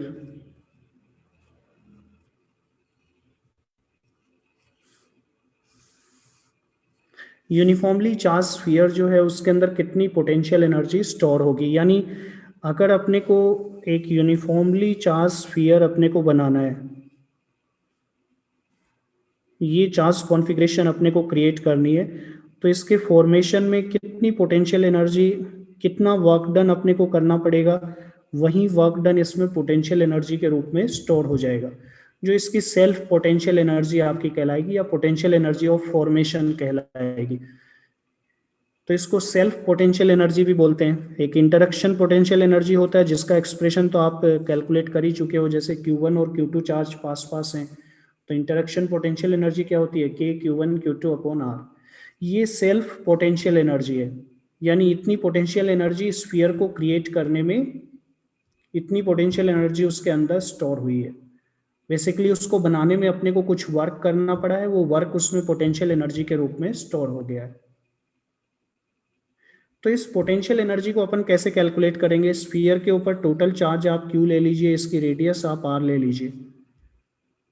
तो अगर मेरे को इस स्फीयर को कंस्ट्रक्ट करना है तो किस टाइप से कंस्ट्रक्ट करूंगा, मैं एक स्फेरिकल लेयर्स के रूप में मैं इमेजिन करता हूँ, ये कोई एक्चुअल मेथड नहीं है। यहाँ पे जब पोटेंशियल एनर्जी अपन कैलकुलेट कर रहे हैं तो अपन क्या करेंगे, इस स्फीयर को कंस्ट्रक्ट करेंगे। बेसिकली ये जो चार्ज कॉन्फ़िगरेशन है R रेडियस की, स्फेरिकल चार्ज है, इसको अपने को कंस्ट्रक्ट करना है। तो अपन चार्ज को थिन स्फेरिकल लेयर्स के रूप में लाएंगे और एक दूसरे के ऊपर डिपॉजिट करते जाएंगे। जैसे ये एक स्फेरिकल लेयर हो गई, इस पे कुछ चार्ज रहेगा, फिर नेक्स्ट चार्ज लेयर लाके इसके ऊपर डिपॉजिट कर दिया, फिर एक और चार्ज लेयर लाया इसके ऊपर डिपॉजिट कर दिया। इस तरह से इसकी रेडियस बढ़ती जाएगी और फाइनली इसकी रेडियस जब कैपिटल R हो जाएगी तो ये स्फीयर आपका बनके तैयार हो जाएगा। तो इस प्रोसेस के दौरान कितनी पोटेंशियल एनर्जी क्रिएट होगी वो अपने को फाइंड आउट करना है। इस प्रोसेस के थ्रू अपन चार्ज को स्फेरिकल लेयर्स के रूप में लाएंगे इन्फिनिटी से और फिर इसके ऊपर डिपॉजिट करेंगे। फिर नेक्स्ट लेयर में DQ चार्ज लाएंगे, उसको भी लेयर के रूप में डिपॉजिट किया, फिर DQ चार्ज लाएंगे, उसको भी लेयर के रूप में डिपॉजिट कर दिया। तो इन्फिनिटेजमली स्मॉल चार्ज को अपन इन्फिनिटी से लाएंगे और इसके ऊपर लेयर्स के रूप में डिपॉजिट करते जाएंगे। इसकी थिकनेस बढ़ती जाएगी, अंत में थिकनेस जो है इसकी कितनी हो जाएगी, R हो जाएगी और आपका स्फीयर जो है वो कंस्ट्रक्ट हो जाएगा।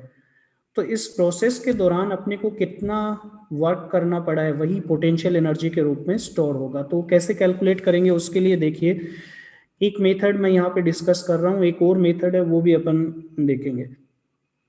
जैसे किसी इंटरमीडिएट स्टेट में जब अपन चार्ज को लेयर्स के रूप में लाके डिपॉजिट कर रहे हैं, तो मान लो इंटरमीडिएट स्टेट में इसकी रेडियस ऑलरेडी कितनी हो चुकी है, मान लीजिए इसकी रेडियस ऑलरेडी कितनी हो गई, R, यानी अपन ने R रेडियस का स्फीयर ऑलरेडी कंस्ट्रक्ट कर लिया है। और अब अपन DQ चार्ज को लेके आएंगे, इन्फिनिटी से DQ चार्ज लाएंगे और इस DQ चार्ज को अपन इन्फिनिटी से लाके इस स्फीयर के ऊपर डिपॉजिट कर देंगे एक लेयर के रूप में। dr थिकनेस की एक लेयर के रूप में अपन इस चार्ज को डिपॉजिट कर देंगे। तो इस चार्ज को डिपॉजिट करने की वजह से कितनी पोटेंशियल एनर्जी क्रिएट होगी वो कैलकुलेट कर लेते हैं, फिर उसको इंटीग्रेट कर देंगे R की वैल्यू 0 से लेके कैपिटल R तक, तो अपने को फिर इस स्फीयर का पोटेंशियल एनर्जी पता लग जाएगा। तो पहले तो अपन ये देख लेते हैं कि चार्ज, ये जो स्फीयर है ये आपका यूनिफॉर्मली चार्ज है, तो वॉल्यूम चार्ज डेंसिटी कितनी होगी वो कैलकुलेट कर लेते हैं। वॉल्यूम चार्ज डेंसिटी क्या हो जाएगी, total charge upon total volume 4 π/3 r3, ये रहेगी। तो ये जो आर रेडियस का स्फीयर आप ऑलरेडी कंस्ट्रक्ट कर चुके हो, इस पे कितना चार्ज है, मान लो क्यू चार्ज है, तो क्यू की वैल्यू आप कैलकुलेट कर सकते हो। क्यू की वैल्यू कितनी आएगी, क्यू की वैल्यू हो जाएगी आपकी इस स्फीयर का volume multiplied by volume charge density. Volume charge density तो रो है, और इसका जो वॉल्यूम है वो कितना है 4π/3 r³। तो अपन रो की वैल्यू रख देते हैं, क्यू की वैल्यू आ जाएगी Q/4π/3 r³ into 4π/3 small r³। तो इस पे कितना चार्ज आ जाएगा, Q r³ ये चार्ज आ गया। और इसकी सरफेस पे पोटेंशियल कितना होगा वो भी आप फाइंड आउट कर लीजिए। तो इसकी सरफेस पे कितना पोटेंशियल रहेगा, V इज इक्वल टू, कोई भी आपका यूनिफॉर्मली चार्ज स्फीयर है उसकी सरफेस पे पोटेंशियल का एक्सप्रेशन क्या होता है, ये मैंने आपको अभी अभी बताया। सरफेस पे जो पोटेंशियल होता है वो कितना होता है, KQ/R। तो यहाँ पे R रेडियस का स्फीयर है, इसकी सरफेस पे इस Q चार्ज की वजह से कितना पोटेंशियल होगा, ये Q चार्ज इस पे यूनिफॉर्मली डिस्ट्रीब्यूटेड है, ये ध्यान रखना। तो सरफेस पे पोटेंशियल कितना होगा, KQ/R। Q की वैल्यू आप यहाँ से पुट कर सकते हो, तो पोटेंशियल का एक्सप्रेशन ये आ जाएगा KQ/R²/R³। ये आ गया। ये पोटेंशियल यहाँ पे है, इसकी सरफेस पे इतना पोटेंशियल है। अब इस dq चार्ज को जब इन्फिनिटी पे ये चार्ज था, इन्फिनिटी पे तो कोई पोटेंशियल नहीं था, वहां पे तो पोटेंशियल क्या होगा, इस q चार्ज की वजह से इन्फिनिटी पे पोटेंशियल क्या है, 0। तो 0 पोटेंशियल फील्ड से इस चार्ज को लेके आप इसको इस पोटेंशियल के अंदर, v पोटेंशियल के अंदर लाके आप पुट कर रहे हो। तो कोई भी चार्ज की पोटेंशियल एनर्जी आप कैसे लिखते हो, charge multiplied by potential at the location of charge. तो जब ये dq चार्ज इन्फिनिटी पे है तब तो इसकी इनिशियल पोटेंशियल एनर्जी क्या रहेगी, 0। और जब ये सरफेस पे आके डिपॉजिट हो गया, तो चूंकि सरफेस का कुछ पोटेंशियल है पहले से, तो यहाँ पे इसकी फाइनल पोटेंशियल एनर्जी क्या होगी, डिपॉजिट करने के बाद dq चार्ज की पोटेंशियल एनर्जी क्या हो जाएगी, dq multiplied by potential at the location of dq। अब dq एक लेयर के रूप में डिपॉजिट है, इस पूरी लेयर पे अपन ये पोटेंशियल मान सकते हैं q चार्ज की वजह से। तो यहाँ पे इसकी पोटेंशियल एनर्जी क्या होगी, dq इंटू वी। इन्फिनिटी पे 0 थी इस dq चार्ज की पोटेंशियल एनर्जी, लेकिन जब इसको लेयर के रूप में डिपॉजिट कर रहे हैं तब इसकी पोटेंशियल एनर्जी क्या हो गई, dq इंटू वी। तो पोटेंशियल एनर्जी में कितना चेंज आया, du is equal to dq into V. अब बात आती है ये dq चार्ज कितना होगा। तो ये लेयर है आपकी dr थिकनेस की, ये लेयर है, इस पे कितना चार्ज होगा ये आपको पता करना है। इसका वॉल्यूम आपको पता रहेगा, इस dr थिकनेस की जो लेयर है इसका वॉल्यूम आप पता कर लोगे। वॉल्यूम क्या होगा, 4πr²dr। तो इस वॉल्यूम में कितना चार्ज स्टोर होगा, dq is equal to rho into 4πr²dr, इतना चार्ज स्टोर होगा। तो dq की जगह तो ये वैल्यू पुट कर दोगे, v की जगह आप ये वैल्यू पुट कर दीजिए। तो ये वैल्यूज मैं यहाँ पे पुट कर रहा हूँ, dq की वैल्यू तो ये है रो इंटू दिस, रो की वैल्यू है Q/4π/3 r³, और साथ में है 4πr²dr, यहाँ पे ये रख दीजिए 4πr²dr। ये तो dq की वैल्यू हो गई, v की वैल्यू आप यहाँ से पुट कर दीजिए, ये आ जाएगा KQ/R²/R³। अब ये 4π से तो ये 4π आपका कैंसिल हो जाएगा, ये कैंसिल हो गया, ये 3 तो आपका ऊपर चला जाएगा, तो ये आ जाएगा 3KQ²/R⁴, ऊपर R² और R² क्या हो गया, R⁴ इंटू dr, ये आ जाए। ये तो हो गई जब dq चार्ज जो है उसको इन्फिनिटी पे था तो पोटेंशियल एनर्जी 0 थी, यहाँ लाके लेयर के रूप में डिपॉजिट किया तो इस लेयर के पास कितनी एडिशनल पोटेंशियल एनर्जी आ गई, इतनी पोटेंशियल एनर्जी इस लेयर में स्टोर हो गई। तो अगर इतनी लेयर में इतनी पोटेंशियल एनर्जी स्टोर्ड है तो पूरे स्फीयर में कितनी पोटेंशियल एनर्जी स्टोर होगी इस कैपिटल R रेडियस के स्फीयर में। तो अपन इसको इंटीग्रेट कर देते हैं, कहाँ से कहाँ तक इंटीग्रेट करें, R = 0 से कैपिटल R तक। तो तो ये आ जाएगा 3 kq² upon r to the power 6 r to the power 4 dr, इसको इंटीग्रेट करेंगे 0 से कैपिटल R तक। तो जब अपन इसको इंटीग्रेट करेंगे तो अपने पास ये एक्सप्रेशन आ जाएगा 3 kq² upon r to the power 6, यहाँ पे आएगा r to the power 5 upon 5, इसमें r की वैल्यू अपर लिमिट पुट करेंगे कैपिटल R, लोअर लिमिट 0, तो ये r to the power 5 upon 5 आ जाएगा। तो इसकी सेल्फ एनर्जी आ जाएगी 3/5 kq² अपॉन R। अब ये ध्यान रखना कि सेल्फ एनर्जी जो है वो चाहे नेगेटिव चार्ज होता तब भी सेल्फ एनर्जी उतनी ही होती, अगर इस पे -q चार्ज डिस्ट्रीब्यूटेड होता है इस स्फीयर पे तब भी सेल्फ एनर्जी वही होती, पॉजिटिव चार्ज डिस्ट्रीब्यूटेड है तब भी सेल्फ एनर्जी वही है। तो ये सेल्फ एनर्जी होगी, इसकी सेल्फ पोटेंशियल एनर्जी रहेगी, यानी इस चार्ज कॉन्फ़िगरेशन जो है उसको बनाने में इतनी पोटेंशियल एनर्जी जो है वो आपकी स्टोर हुई है, यानी इतना अपने को एक्सटर्नल वर्क डन करना पड़ा है इस चार्ज को असेंबल करने में।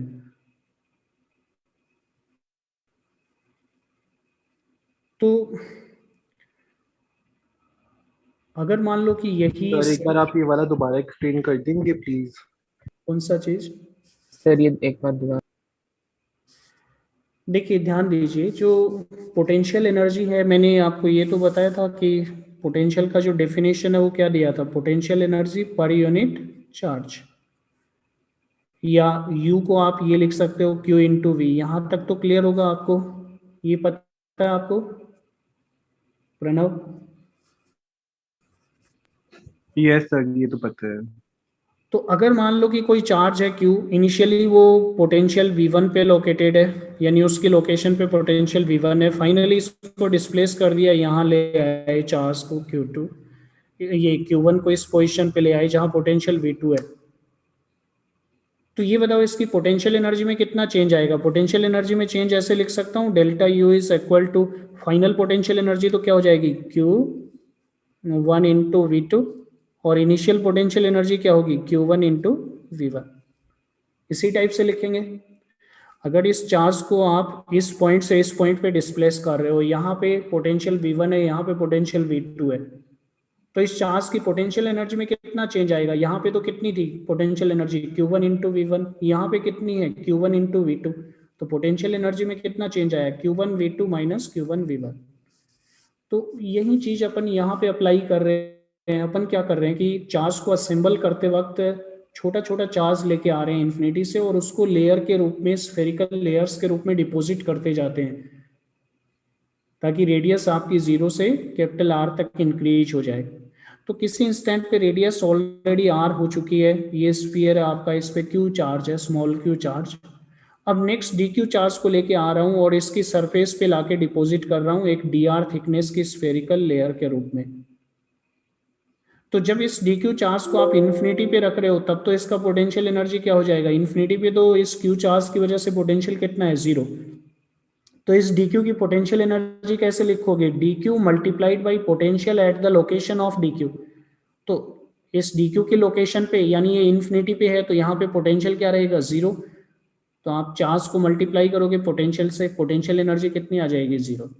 लेकिन जब आपने इसको सरफेस पे लाके पुट कर दिया है, तो सरफेस पे ऑलरेडी पोटेंशियल है, इस क्यू चार्ज की वजह से इतना पोटेंशियल है सरफेस पे। तो सरफेस पे जब ये dq चार्ज आएगा तो इसकी पोटेंशियल एनर्जी क्या होगी? dq into we.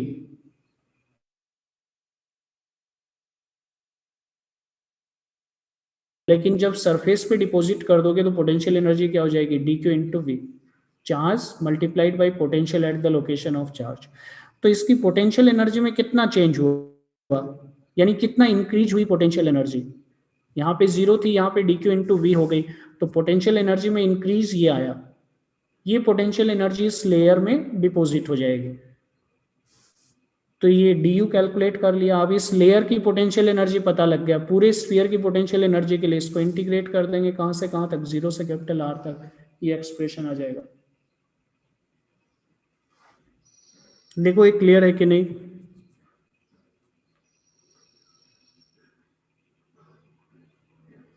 प्रणव देखो इसमें कोई डाउट? यस सर हो गया क्लियर। तो अगर मान लो कि आपको एक uniformly charge thin spherical shell दी है या कंडक्टिंग स्फीयर दिया हुआ है, उसमें कितनी पोटेंशियल एनर्जी स्टोर है, कैसे पता करेंगे? Self potential energy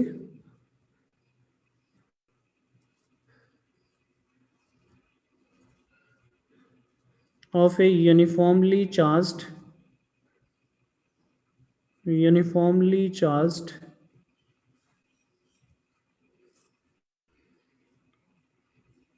thin spherical cell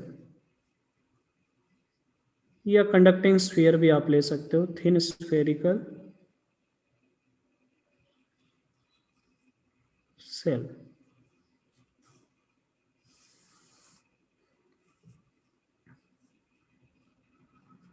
क्योंकि दोनों ही केसेस में चार्ज आपका सरफेस पे लाई करेगा।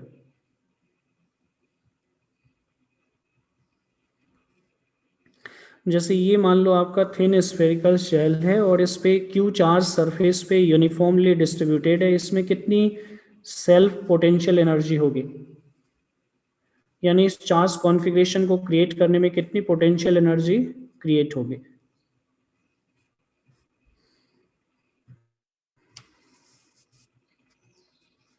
तो यहाँ पे क्या हो रहा है, क्यू चार्ज यूनिफॉर्मली डिस्ट्रीब्यूटेड है। अब इस केस में अपन क्या करते हैं, अगर ये चार्ज कॉन्फ़िगरेशन अपने को क्रिएट करना है, फिर से अपन डी क्यू चार्ज लाएंगे। मान लो कि जैसे कंडक्टिंग स्फीयर ही है आपका, ये स्फीयर है आपका, ये ऑलरेडी आपके पास है स्फीयर। अब डी क्यू चार्ज को आप लेके आए, सरफेस पे छोड़ दिया। अब ये रेडियस ऑफ कर्वेचर तो यूनिफॉर्म है, तो ये सरफेस पे यूनिफॉर्मली डिस्ट्रीब्यूट हो जाएगा कंडक्टिंग स्फीयर के केस में। तो इस डी क्यू चार्ज को इन्फिनिटी से लाएंगे, इसकी सरफेस पे यूनिफॉर्मली डिस्ट्रीब्यूट कर देंगे, फिर नेक्स्ट डी क्यू चार्ज को लाएंगे, उसको भी यूनिफॉर्मली डिस्ट्रीब्यूट कर देंगे। तो इस तरह से चार्ज को इन्फिनिटी से लेके आ रहे हैं, इसके सरफेस पे डिपॉजिट करते जा रहे हैं, अंत में चार्ज कितना हो जाएगा, कैपिटल क्यू, और ये चार्ज कॉन्फ़िगरेशन आपकी बन जाएगी। तो किसी इंटरमीडिएट स्टेट में मान लो कि इसकी सरफेस पे टोटल चार्ज हो गया स्मॉल क्यू और ये चार्ज यूनिफॉर्मली डिस्ट्रीब्यूटेड है। सरफेस पे चार्ज कितना हो गया है, स्मॉल क्यू, यूनिफॉर्मली डिस्ट्रीब्यूटेड है। ये स्फीयर है आपका, सरफेस पे क्यू चार्ज ऑलरेडी डिस्ट्रीब्यूट हो चुका है यूनिफॉर्मली। अब नेक्स्ट डी क्यू चार्ज को लेके आ रहा हूं, इसको इन्फिनिटी से लेके आ रहा हूं, कहां तक लेके आ रहा हूं, इसके सरफेस पे लाके फिर से यूनिफॉर्मली इसको डिस्ट्रीब्यूट कर देते हैं डी क्यू चार्ज को। तो यहाँ पे ध्यान दीजिएगा, जब आप क्यू चार्ज ऑलरेडी इस पे डिस्ट्रीब्यूटेड है तो इसकी सरफेस पे कुछ पोटेंशियल होगा, कितना होगा इसके सरफेस पे पोटेंशियल, तो ये थिन स्फेरिकल सेल हो गई, जिसके केस में आपको ये पता है अंदर तो पोटेंशियल कांस्टेंट होता है और बाहर पोटेंशियल आपका के क्यू अपॉन स्मॉल आर के फॉर्मूला से देते हैं। तो सरफेस पे पोटेंशियल कितना होगा, के क्यू अपॉन कैपिटल आर। इसकी सरफेस पे इतना पोटेंशियल है। अब ये जो डी क्यू चार्ज आप लेके आ रहे हो, इसको इन्फिनिटी पे आप देखोगे तो इन्फिनिटी पे तो इस क्यू चार्ज की वजह से पोटेंशियल क्या होगा, जीरो। तो इन्फिनिटी पे तो इस डी क्यू चार्ज की पोटेंशियल एनर्जी क्या हो जाएगी, जीरो। लेकिन जब आप इस डी क्यू चार्ज को सरफेस पे लाके इसको इस क्यू चार्ज के ऊपर ही आप डिपॉजिट कर देते हो सरफेस पे यूनिफॉर्मली, तो सरफेस पे चूंकि ऑलरेडी वी पोटेंशियल है, तो इस डी क्यू चार्ज की पोटेंशियल एनर्जी सरफेस पे कितनी होगी, डी क्यू इंटू सरफेस का पोटेंशियल। तो डी क्यू चार्ज की पोटेंशियल एनर्जी में कितना इंक्रीज हुआ, d u is equal to u final minus u initial, कितना आ गया, डी क्यू इंटू वी। तो डी क्यू चार्ज को डिस्ट्रीब्यूट करने से इतनी पोटेंशियल एनर्जी क्रिएट हुई। अब वी की वैल्यू आप यहां पे पुट कर दीजिए, k Q upon r into d q. अगर पूरा कैपिटल क्यू चार्ज आप प्लेस करोगे तब कितनी पोटेंशियल एनर्जी क्रिएट हो जाएगी, जब ये चार्ज कॉन्फ़िगरेशन बन चुकी होगी तब कितनी पोटेंशियल एनर्जी क्रिएट होगी। तो इसको इंटीग्रेट कर दो, कहाँ से कहाँ तक, स्मॉल क्यू जो है वो आपका वेरिएबल है, तो स्मॉल क्यू की वैल्यू कहाँ से कहाँ तक वेरी करेगी, इनिशियली इस पर टोटल चार्ज कितना था, जीरो, फाइनली कितना हो जाता है, कैपिटल क्यू। तो जीरो से कैपिटल क्यू तक इसको इंटीग्रेट कर दो, के Q D Q on capital R. अब के अपॉन आर तो बाहर आ जाएगा और Q का इंटीग्रेशन क्या हो जाएगा, Q²/2। लिमिट्स पुट करो तो इसकी पोटेंशियल एनर्जी आ जाएगी KQ²/2R।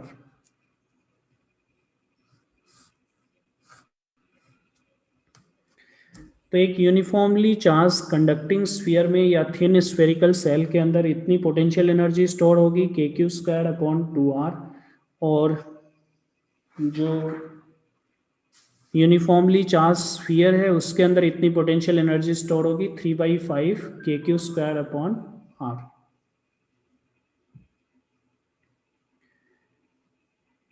अगर आप यूनिफॉर्मली चार्ज डिस्क की पोटेंशियल एनर्जी कैलकुलेट करना चाहें तो वो भी आसानी से कैलकुलेट कर सकते हैं इसी मेथड से।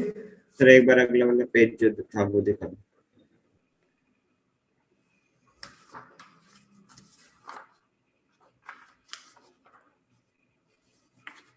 अगर यूनिफॉर्मली चार्ज्ड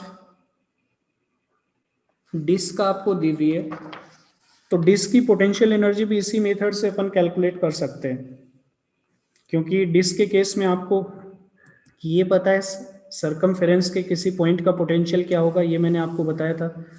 जैसे ये डिस्क है आपकी, तो डिस्क के केस में अगर इसकी रेडियस r है, इस पे सरफेस चार्ज डेंसिटी सिग्मा है, तो ये बताइए इस सरकमफेरेंस के किसी पॉइंट का पोटेंशियल कितना होगा। अभी अभी बताया था आपको, फिर sigma r by pi epsilon not. Sigma r pi epsilon not. तो यहाँ भी अपन सेल्फ एनर्जी आसानी से कैलकुलेट कर सकते हैं। अपन जब इस डिस्क को कंस्ट्रक्ट करेंगे तो अपन क्या करेंगे, रिंग टाइप एलिमेंट्स के रूप में चार्ज को डिपॉजिट करते जाएंगे। जैसे मैं अगर एक यूनिफॉर्मली चार्ज डिस्क की सेल्फ एनर्जी कैलकुलेट करूं, सेल्फ पोटेंशियल एनर्जी,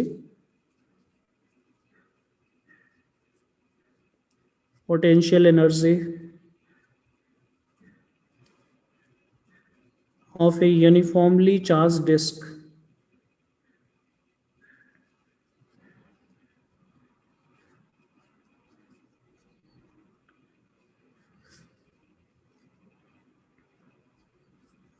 अगर इस डिस्क को बनाने में कितनी पोटेंशियल एनर्जी बनेगी, कितना वर्क अपने को करना पड़ेगा, वो अगर अपने को कैलकुलेट करना है तो कैसे करेंगे।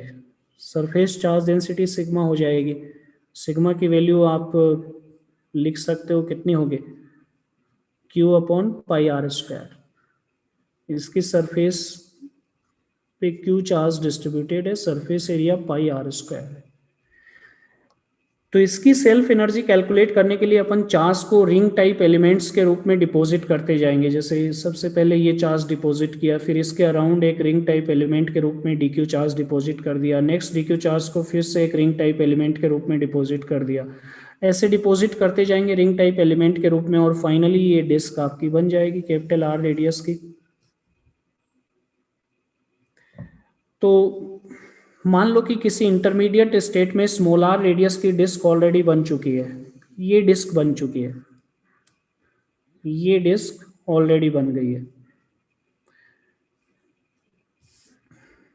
स्मॉल r रेडियस की ये डिस्क है आपकी, इसकी रेडियस कितनी है, स्मॉल r।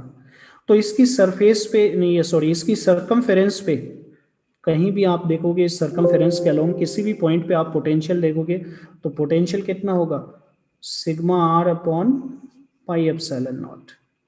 डिस्क की सरकमफेरेंस पे ये पोटेंशियल होता है, लास्ट क्लास में कैलकुलेट किया था अपन ने। अब मैं क्या करता हूँ, नेक्स्ट DQ चार्ज को लेके आता हूँ, इसको इन्फिनिटी से लेके आते हैं। इन्फिनिटी पे तो इसकी पोटेंशियल एनर्जी क्या होगी, 0। लेकिन जब अपन इसको लाएंगे और रिंग टाइप एलिमेंट के रूप में डिपॉजिट कर देंगे तो इस रिंग की लोकेशन पे पोटेंशियल कितना है। ये रिंग कहाँ पे लोकेटेड है, इस डिस्क की सरकमफेरेंस पे लोकेटेड है। डिस्क की सरकमफेरेंस पे आपको पोटेंशियल ऑलरेडी पता है कितना है, V के बराबर। तो जब इस DQ चार्ज को एक रिंग टाइप एलिमेंट के रूप में लाके आप यहाँ पे डिपॉजिट करोगे तो उस रिंग के अंदर कितनी पोटेंशियल एनर्जी स्टोर होगी, DQ multiplied by potential at the location of DQ।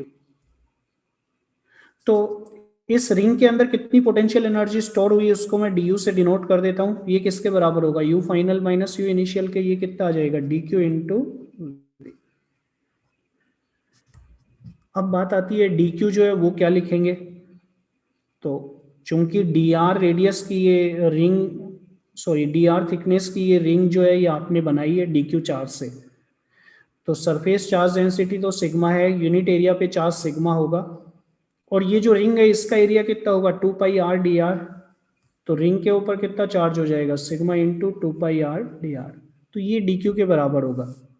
तो डी क्यू की जगह तो ये वैल्यू पुट कर दो, वी की जगह ये वैल्यू पुट कर दो, डी यू की वैल्यू आ जाएगी, ये आ जाएगा आपका sigma 2 pi r d r, v की वैल्यू है sigma are upon pi epsilon naught.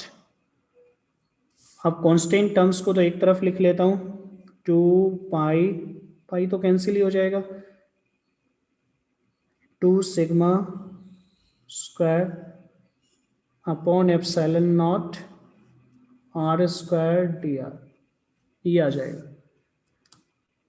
और अगर पूरी डिस्क के अंदर कितनी पोटेंशियल एनर्जी स्टोर है तो इसको इंटीग्रेट कर देते हैं, आर की वैल्यू कहाँ से कहाँ तक वेरी करेगी 0 से कैपिटल आर तक, तो ये आ जाएगा 2 sigma square upon epsilon not, इसको इंटीग्रेट कर दिया 0 से कैपिटल आर तक, तो u की वैल्यू ये आ जाएगी 2 sigma square upon epsilon naught r cube by 3, इसमें अपर लिमिट पुट करेंगे कैपिटल आर, लोअर लिमिट 0, तो ये आ जाएगी पोटेंशियल एनर्जी का 2/3 sigma square r cube epsilon not.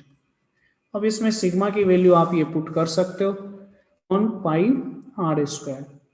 Expression आपको याद नहीं रखना है, ये आप कैलकुलेट करते वक्त जब पूछा जाए तब। इन जो यूनिफॉर्मली चार्ज स्फीयर है और स्फेरिकल सेल है उनका जो रिजल्ट है वो याद रखना पड़ेगा, यानी उनकी केस पोटेंशियल एनर्जी आपको याद रखनी होगी क्योंकि वो क्वेश्चंस में बार बार यूज होगी।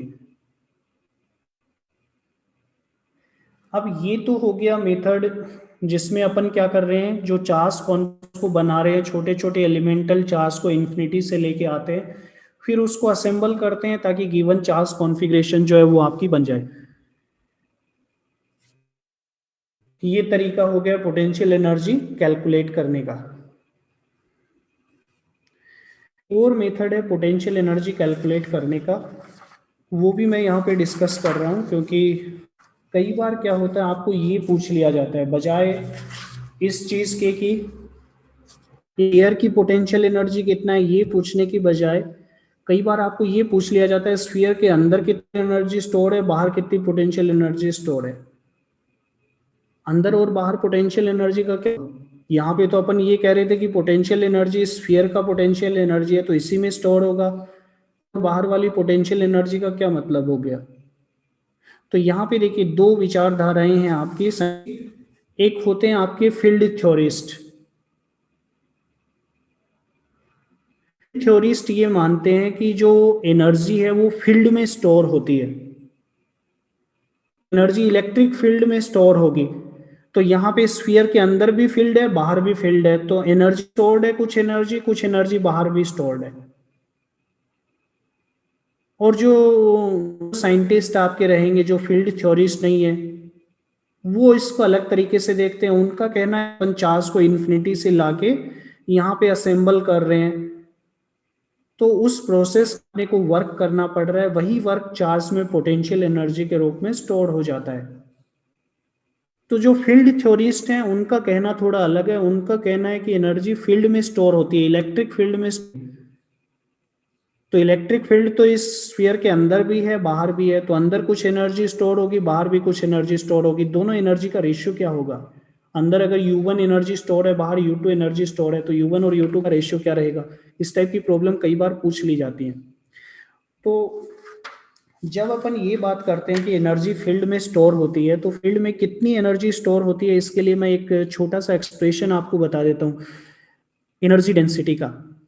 Energy density of electric field, इसका जो डेरिवेशन है वो अपन अभी नहीं कर रहे हैं, इसका एक नॉर्मल डेरिवेशन अपन करेंगे कैपेसिटर के अंदर। जनरल जो डेरिवेशन है वो यहाँ पे अपन नहीं कर पाएंगे क्योंकि उसका जो प्रूफ है वो आपका मैथमेटिकल होगा। Energy density of electric field normally different type के प्रूफ इसके रहते हैं एनर्जी डेंसिटी के, लेकिन वो सारे जो प्रूफ हैं वो किसी पार्टिकुलर केस को कंसिडर करके ही डिराइव किए जाते हैं। Energy density of electric field, तो एक पार्टिकुलर केस में अपन इलेक्ट्रिक फील्ड का एनर्जी डेंसिटी कैलकुलेट करेंगे, वो अपन कैपेसिटर में करेंगे। एनर्जी डेंसिटी का जो फॉर्मूला अपन निकालेंगे वो कैपेसिटर में निकालेंगे। यहाँ पे केवल फॉर्मूला को आपको याद रखना है।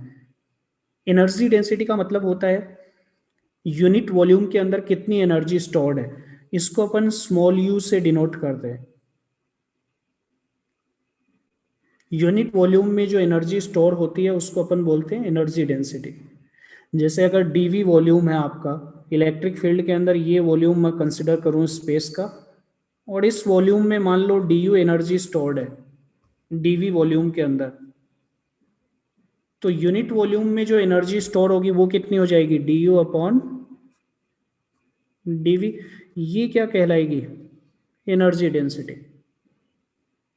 यूनिट वॉल्यूम में जो एनर्जी स्टोर्ड होगी उसको अपन कहेंगे एनर्जी डेंसिटी। और ये जो एनर्जी डेंसिटी है इलेक्ट्रिक फील्ड का, ये होता है half epsilon naught e square.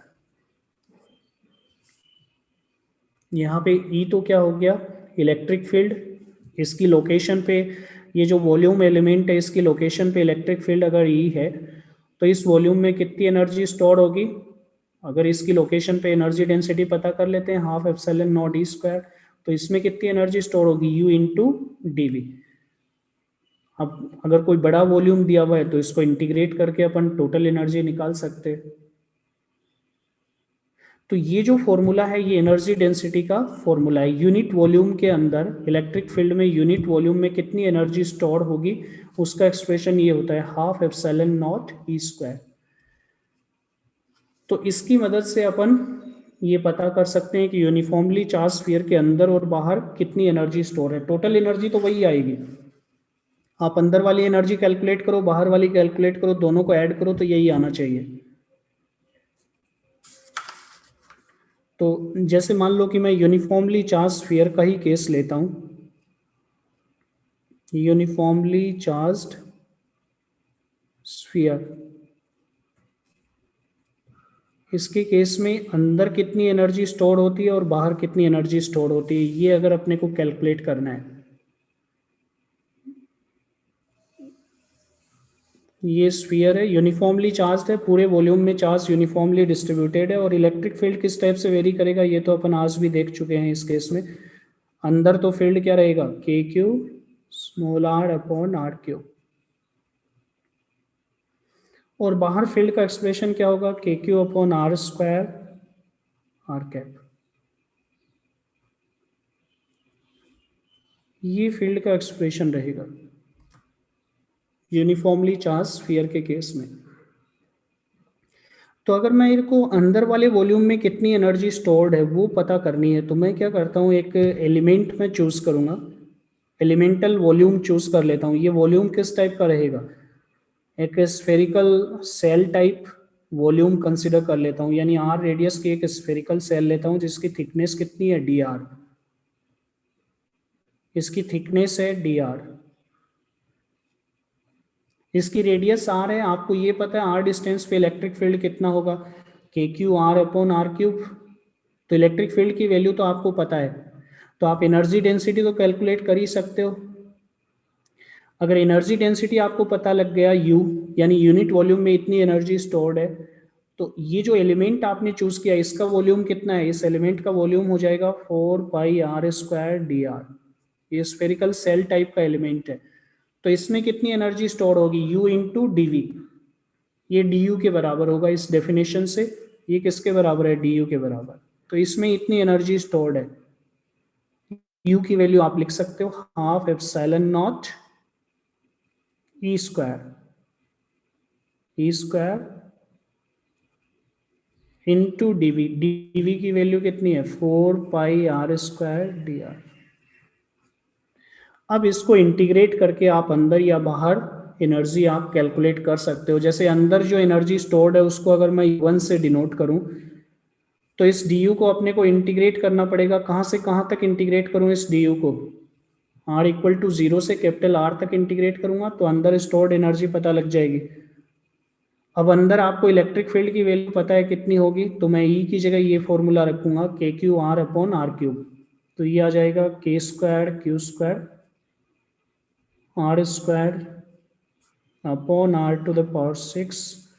Into 4πR²dr। ये आ जाएगा, ये एक्सप्रेशन अपने पास आएगा। और इसको आप फर्दर सोल्व कर सकते हो। U1 इज इक्वल टू, यहाँ पे देखिए इस एक k को मैं 1/4πε0 लिख लेता हूँ, या ये जो 4 है और ये ε0 है, इसको आप क्या लिख सकते हो 1/k। तो इस 4πε0 से एक पावर कैंसिल हो जाएगी। अब जो कांस्टेंट टर्म्स हैं उनको बाहर लिखो, KQ²/2R⁴ ये बाहर आ जाएगा। अंदर क्या रहेगा R⁴dr। इसको इंटीग्रेट कर दिया 0 से कैपिटल R तक, तो ये आएगा KQ²/2R⁴ और इसको इंटीग्रेट करोगे तो R⁵/5 आ जाएगा।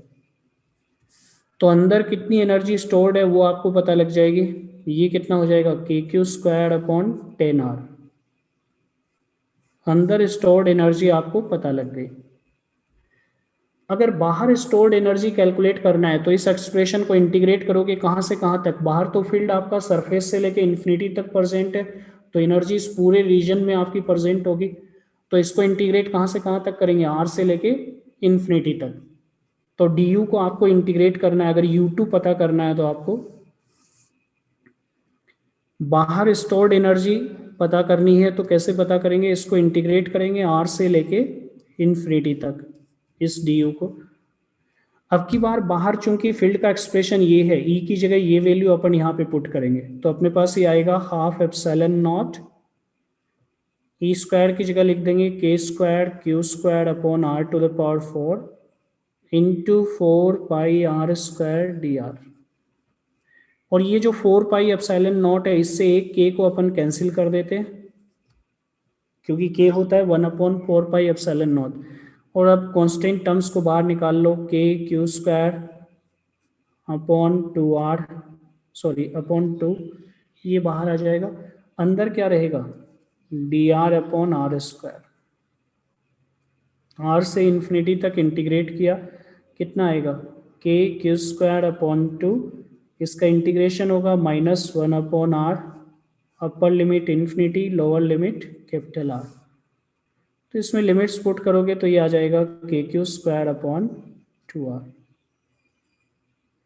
बाहर इतनी एनर्जी स्टोर होगी, अंदर इतनी एनर्जी स्टोर होगी, और टोटल एनर्जी कितनी स्टोर्ड है इलेक्ट्रिक फील्ड के अंदर, U1 plus U2। Total energy stored ये रहेगी। U1 की वैल्यू तो है KQ²/10R और U2 की वैल्यू है KQ²/2R। और 10R को मैं LCM ले लेता हूँ, तो ये आ जाएगा KQ² प्लस 5 KQ², 6 KQ²/10R, यानी ये 6/10 यानी 3/5 होगा KQ²/R। टोटल एनर्जी तो उतनी ही आएगी, बस सोचने का तरीका अलग है। यहाँ पे अपन ये कह रहे हैं कि एनर्जी फील्ड में स्टोर्ड है। फील्ड आपका स्फीयर के अंदर भी प्रेजेंट है, बाहर भी प्रेजेंट है, तो कुछ एनर्जी अंदर स्टोर्ड है फील्ड में, कुछ एनर्जी बाहर स्टोर्ड है। और जो प्रीवियस अप्रोच थी उसमें अपन ये कह रहे थे कि एनर्जी चार्ज के अंदर स्टोर है, क्योंकि अपन चार्ज को के ऊपर वर्क कर रहे हैं जब उसको इन्फिनिटी से लेके आ रहे हैं। तो चार्ज को लाने में अपने को जो वर्क करना पड़ रहा है चार्ज के ऊपर, वही उस चार्ज के अंदर पोटेंशियल एनर्जी के रूप में स्टोर हो रहा है। तो यहाँ पे इस अप्रोच में अपन ये कह रहे हैं कि एनर्जी किसके पास है, चार्ज के पास है, क्योंकि अपन ने चार्ज के ऊपर वर्क किया है। और इस अप्रोच के अंदर अपन ये कह रहे हैं कि चार्ज से जो कॉन्फ़िगरेशन आपका बन रहा है उसकी वजह से इलेक्ट्रिक फील्ड क्रिएट हो रहा होगा, एनर्जी हमेशा फील्ड में स्टोर होती है। तो रिजल्ट्स तो दोनों से सेम ही रहेंगे, लेकिन दोनों में एनर्जी कहाँ लाई कर रही है ये सोचने का थोड़ा डिफरेंस है दोनों अप्रोच में। तो ये आपको पता लग गया होगा। अब कोई ये बता सकता है कि एक पॉइंट चार्ज में कितनी एनर्जी स्टोर होती है, एक पॉइंट चार्ज की सेल्फ एनर्जी क्या होगी?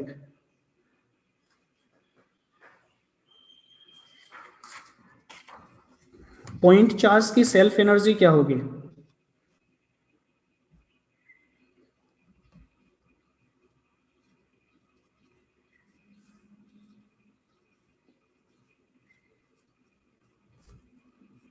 पॉइंट चार्ज कोई बता सकता है कितनी होगी? ये पॉइंट चार्ज है Q, इसकी सेल्फ एनर्जी पता करनी है। तो Q की वजह से तो आपको पता है इलेक्ट्रिक फील्ड, इसके चारों तरफ इलेक्ट्रिक फील्ड रहेगा, चार्ज से लेके इन्फिनिटी तक आपका फील्ड रहेगा, और इससे r डिस्टेंस पे फील्ड का एक्सप्रेशन अपन क्या देते हैं? E is equal to KQ upon R square. अब इसमें कितनी एनर्जी स्टोर्ड है वही एक्सप्रेशन यूज कर लेते हैं, U dV। इसके अराउंड में यहाँ पे एक स्मॉलर रेडियस का स्फीयर में ये स्फेरिकल सेल में कंसिडर करता हूँ, जिसकी थिकनेस कितनी है? dr। ये थोड़ा सा गलत ड्रॉ हुआ है, ये ध्यान रखना, ये सेंटर पे है ये चार्ज, यहाँ पे मान लेता हूँ चार्ज आपका। क्यू के अराउंड मैंने स्मॉलर रेडियस का एक स्फेरिकल सेल कंसिडर किया जिसकी थिकनेस कितनी है? dr। तो u की वैल्यू तो होगी half epsilon naught e square. E square क्या हो जाएगा? k square q square upon r to the power 4।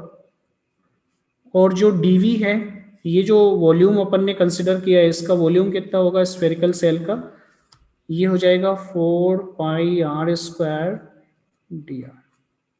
अब टोटल कितनी एनर्जी स्टोर्ड है, सेल्फ एनर्जी कितनी हो जाएगी इस पॉइंट चार्ज की? तो इसको इंटीग्रेट करेंगे, कहाँ से कहाँ तक फील्ड प्रेजेंट है? r इक्वल टू 0 से इन्फिनिटी तक प्रेजेंट है, तो इसको इंटीग्रेट करो इन्फिनिटी तक।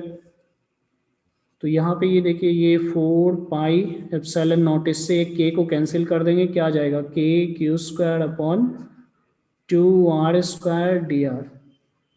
और r की वैल्यू 0 से इन्फिनिटी तक, इसको इंटीग्रेट कर दीजिए तो क्या आएगा? k क्यू स्क्वायर अपॉन 2, ये तो बाहर आ गया, 1 अपॉन आर स्क्वायर का इंटीग्रेशन होगा minus 1 upon r, upper limit infinity put करो, लोअर लिमिट 0, कितना आएगा ये? k क्यू स्क्वायर अपॉन 2, ये आ जाएगा 1 अपॉन 0 माइनस 1 अपॉन इन्फिनिटी। ये टर्म तो 0 हो गई, ये टर्म क्या हो गई? इन्फिनिटी।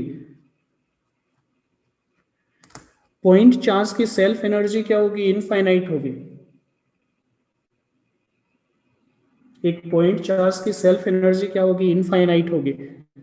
ये वैसे भी ऑब्वियस है, क्योंकि एक पॉइंट चार्ज जो है उसका वॉल्यूम तो आप ये मान सकते हो, पॉइंट चार्ज के केस में पॉइंट का वॉल्यूम क्या होता है? Tending to 0। तो जब आप क्यू चार्ज को एक 0 वॉल्यूम के अंदर लाके आप स्टोर कर रहे हो, जैसे यहाँ पे क्यू चार्ज रखना है, कैपिटल क्यू चार्ज रखना है मान लो, अब आप डी क्यू चार्ज को लेके आ रहे हो और इस डी क्यू चार्ज को ला रहे हो और एक सिंगल पॉइंट पे लाके रख रहे हो, नेक्स्ट चार्ज को भी उसी पॉइंट के ऊपर लाके रख रहे हो, तो इस प्रोसेस में आपको कितना वर्क करना पड़ रहा है? बिल्कुल उसी पॉइंट के ऊपर आप डी क्यू चार्ज को ले आ रहे हो, फिर नेक्स्ट डी क्यू चार्ज को लेके आ रहे हो, तो इसमें आपको कितना वर्क करना पड़ेगा? इनफाइनाइट वर्क करना पड़ेगा, क्योंकि जब दो चार्जेस बहुत पास पास होते हैं तो उनके बीच रिपल्सिव फोर्स बहुत ज्यादा एक्ट होता है, ये टेंडिंग टू इनफाइनाइट होता है रिपल्सिव फोर्स। तो आपको वर्क भी कितना करना पड़ेगा इस चार्ज को असेंबल करने में? इनफाइनाइट। तो एक पॉइंट चार्ज को असेंबल करने में कितना वर्क करना पड़ता है? इनफाइनाइट करना पड़ता है। इस वजह से self energy of point charge क्या होगी? इनफाइनाइट। तो ये हो गया आपका सेल्फ एनर्जी का। मैंने आपको सेल्फ एनर्जी जो है एक यूनिफॉर्मली चार्ज स्फीयर के बारे में बता दिया है। यूनिफॉर्मली चार्ज स्फीयर, ये रिजल्ट आपको याद रखना होगा, यूनिफॉर्मली चार्ज्ड स्फीयर। इसके केस में सेल्फ एनर्जी मैंने बताया कितना आएगा? 3/5 KQ स्क्वायर अपॉन R। फिर कंडक्टिंग स्फीयर या थिन स्फेरिकल सेल के केस में, थिन स्फेरिकल सेल के केस में कितना आएगा? KQ square upon 2R। Disc के केस में भी कैलकुलेट किया है, लेकिन याद रखने की कोई ज़रूरत नहीं है क्योंकि ये काम नहीं आएगा, तो अननेसेसरी इस फॉर्मूला को याद ना रखो तो ज़्यादा बेटर है। कितना आया था, लेकिन ये अपन देख सकते हैं कितना आया था। एनीवन? ये था आपका 2/3 sigma square R cube upon epsilon not. 2/3 sigma square R cube upon epsilon not. इसको याद रखने की कोई ज़रूरत नहीं है। और पॉइंट चार्ज के केस में सेल्फ एनर्जी पॉइंट चार्ज के केस में कितनी होगी, इनफाइनाइट। तो ये चारों जो रिजल्ट हैं ये आपको पता होने चाहिए, ये ना याद रखो तो भी चलेगा। अब एक छोटा सा चीज़ मैं यहाँ पे आपको बता रहा हूँ, बहुत इंपॉर्टेंट है ये। तो अपने पास 15 मिनट है, इसमें ये छोटा सा चीज़ अपन यहाँ पे डिस्कस करेंगे। एक आपका होता है differential form of Gauss law. उसके बाद नेक्स्ट क्लास से अपन कंडक्टर्स स्टार्ट करेंगे, प्लेट्स पे कैसे चार्ज डिस्ट्रीब्यूट करते हैं, या कंसेंट्रिक स्फेरिकल सेल्स हैं तो उस केस में चार्ज कैसे डिस्ट्रीब्यूट करेंगे, और डिफरेंट टाइप की जो प्रॉब्लम्स हैं उन पे वो अपन लेंगे। एक छोटा सा चीज है यहाँ पे, differential form of Gauss law. इसको कैसे अवॉइड किया जा सकता है, या इसको अगर आप याद रखोगे तो क्या एडवांटेज होंगे।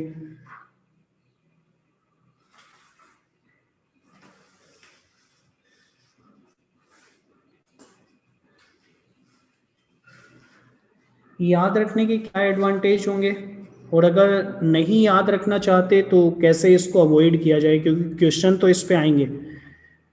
Differential form of Gauss law question जरूर आएंगे, आप इसको अवॉइड कर सकते हो। उसके लिए मैं आपको दूसरा मेथड भी बताऊंगा। याद रखने का एडवांटेज है क्योंकि तुरंत आपका आंसर आएगा उससे। देखो ये जो फॉर्म होती है गॉस लॉ की, जो आप अभी तक स्टडी किए हो, इसको बोलते हैं integral form of Gauss law. Integral form of Gauss law क्या होता है, net flux passing through a close surface, यानी circulation E vector dot D A vector is equal to Q enclosed upon epsilon naught. और जो differential form होता है Gauss law का वो ये होता है, डिफरेंशियल फॉर्म, ये वैसे आपके सिलेबस में नहीं है लेकिन क्वेश्चन इस पे पूछ लिया जाता है, तो अगर आप इसको याद रखोगे तो आपको फायदा होगा। अदरवाइज आप इंटीग्रल फॉर्म में भी अप्लाई करके आंसर तो निकाल सकते हो, लेकिन उसमें सोचना पड़ेगा आपको। किस टाइप के क्वेश्चन होंगे मैं अभी आपको बताता हूँ। डिफरेंशियल फॉर्म में होता है divergence of electric field, divergence of electric field, यहाँ पे डेल डॉट लिखा हुआ है। अगर मैं डेल ऑपरेटर, आपको पता है लास्ट क्लास में भी बताया था, लास्ट टू लास्ट क्लास में भी बताया था।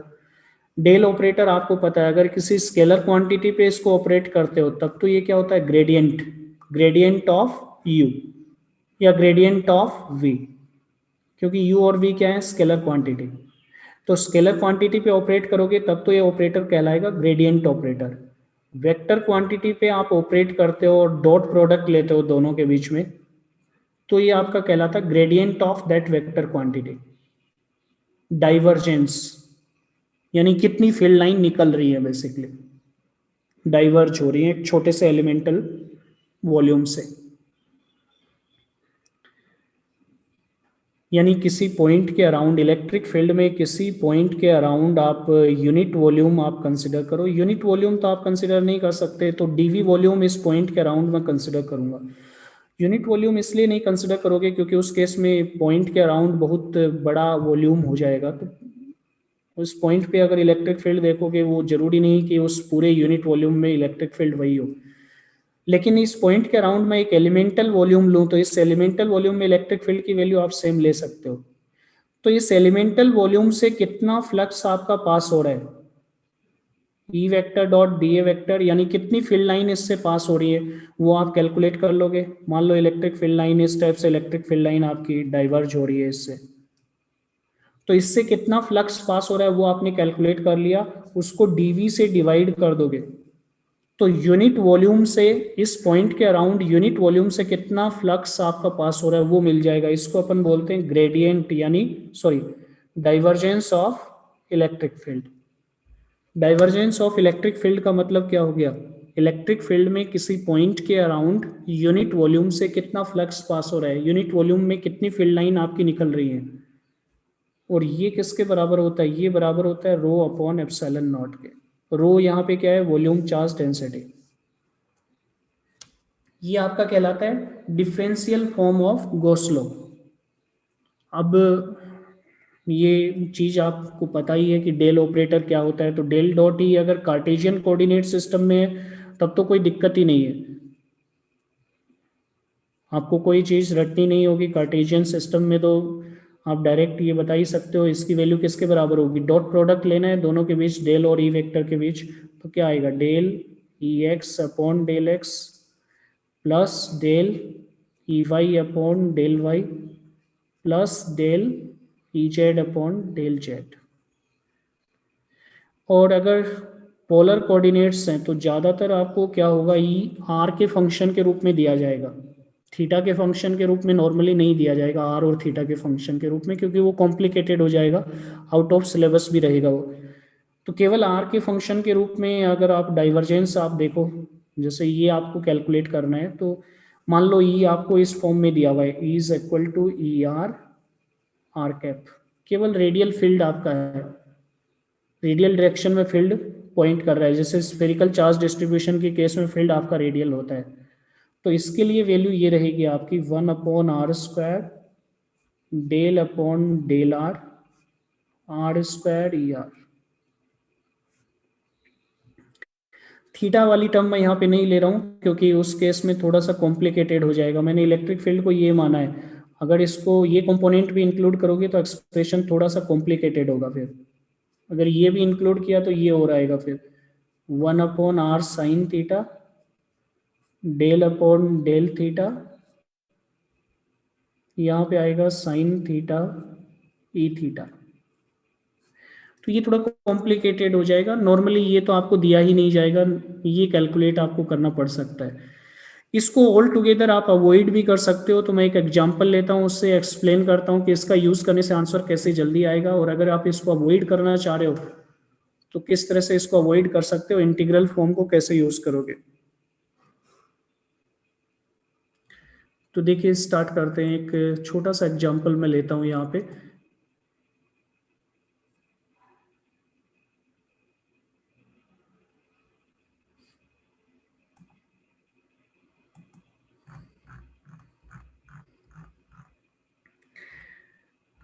जैसे एक सेंसर,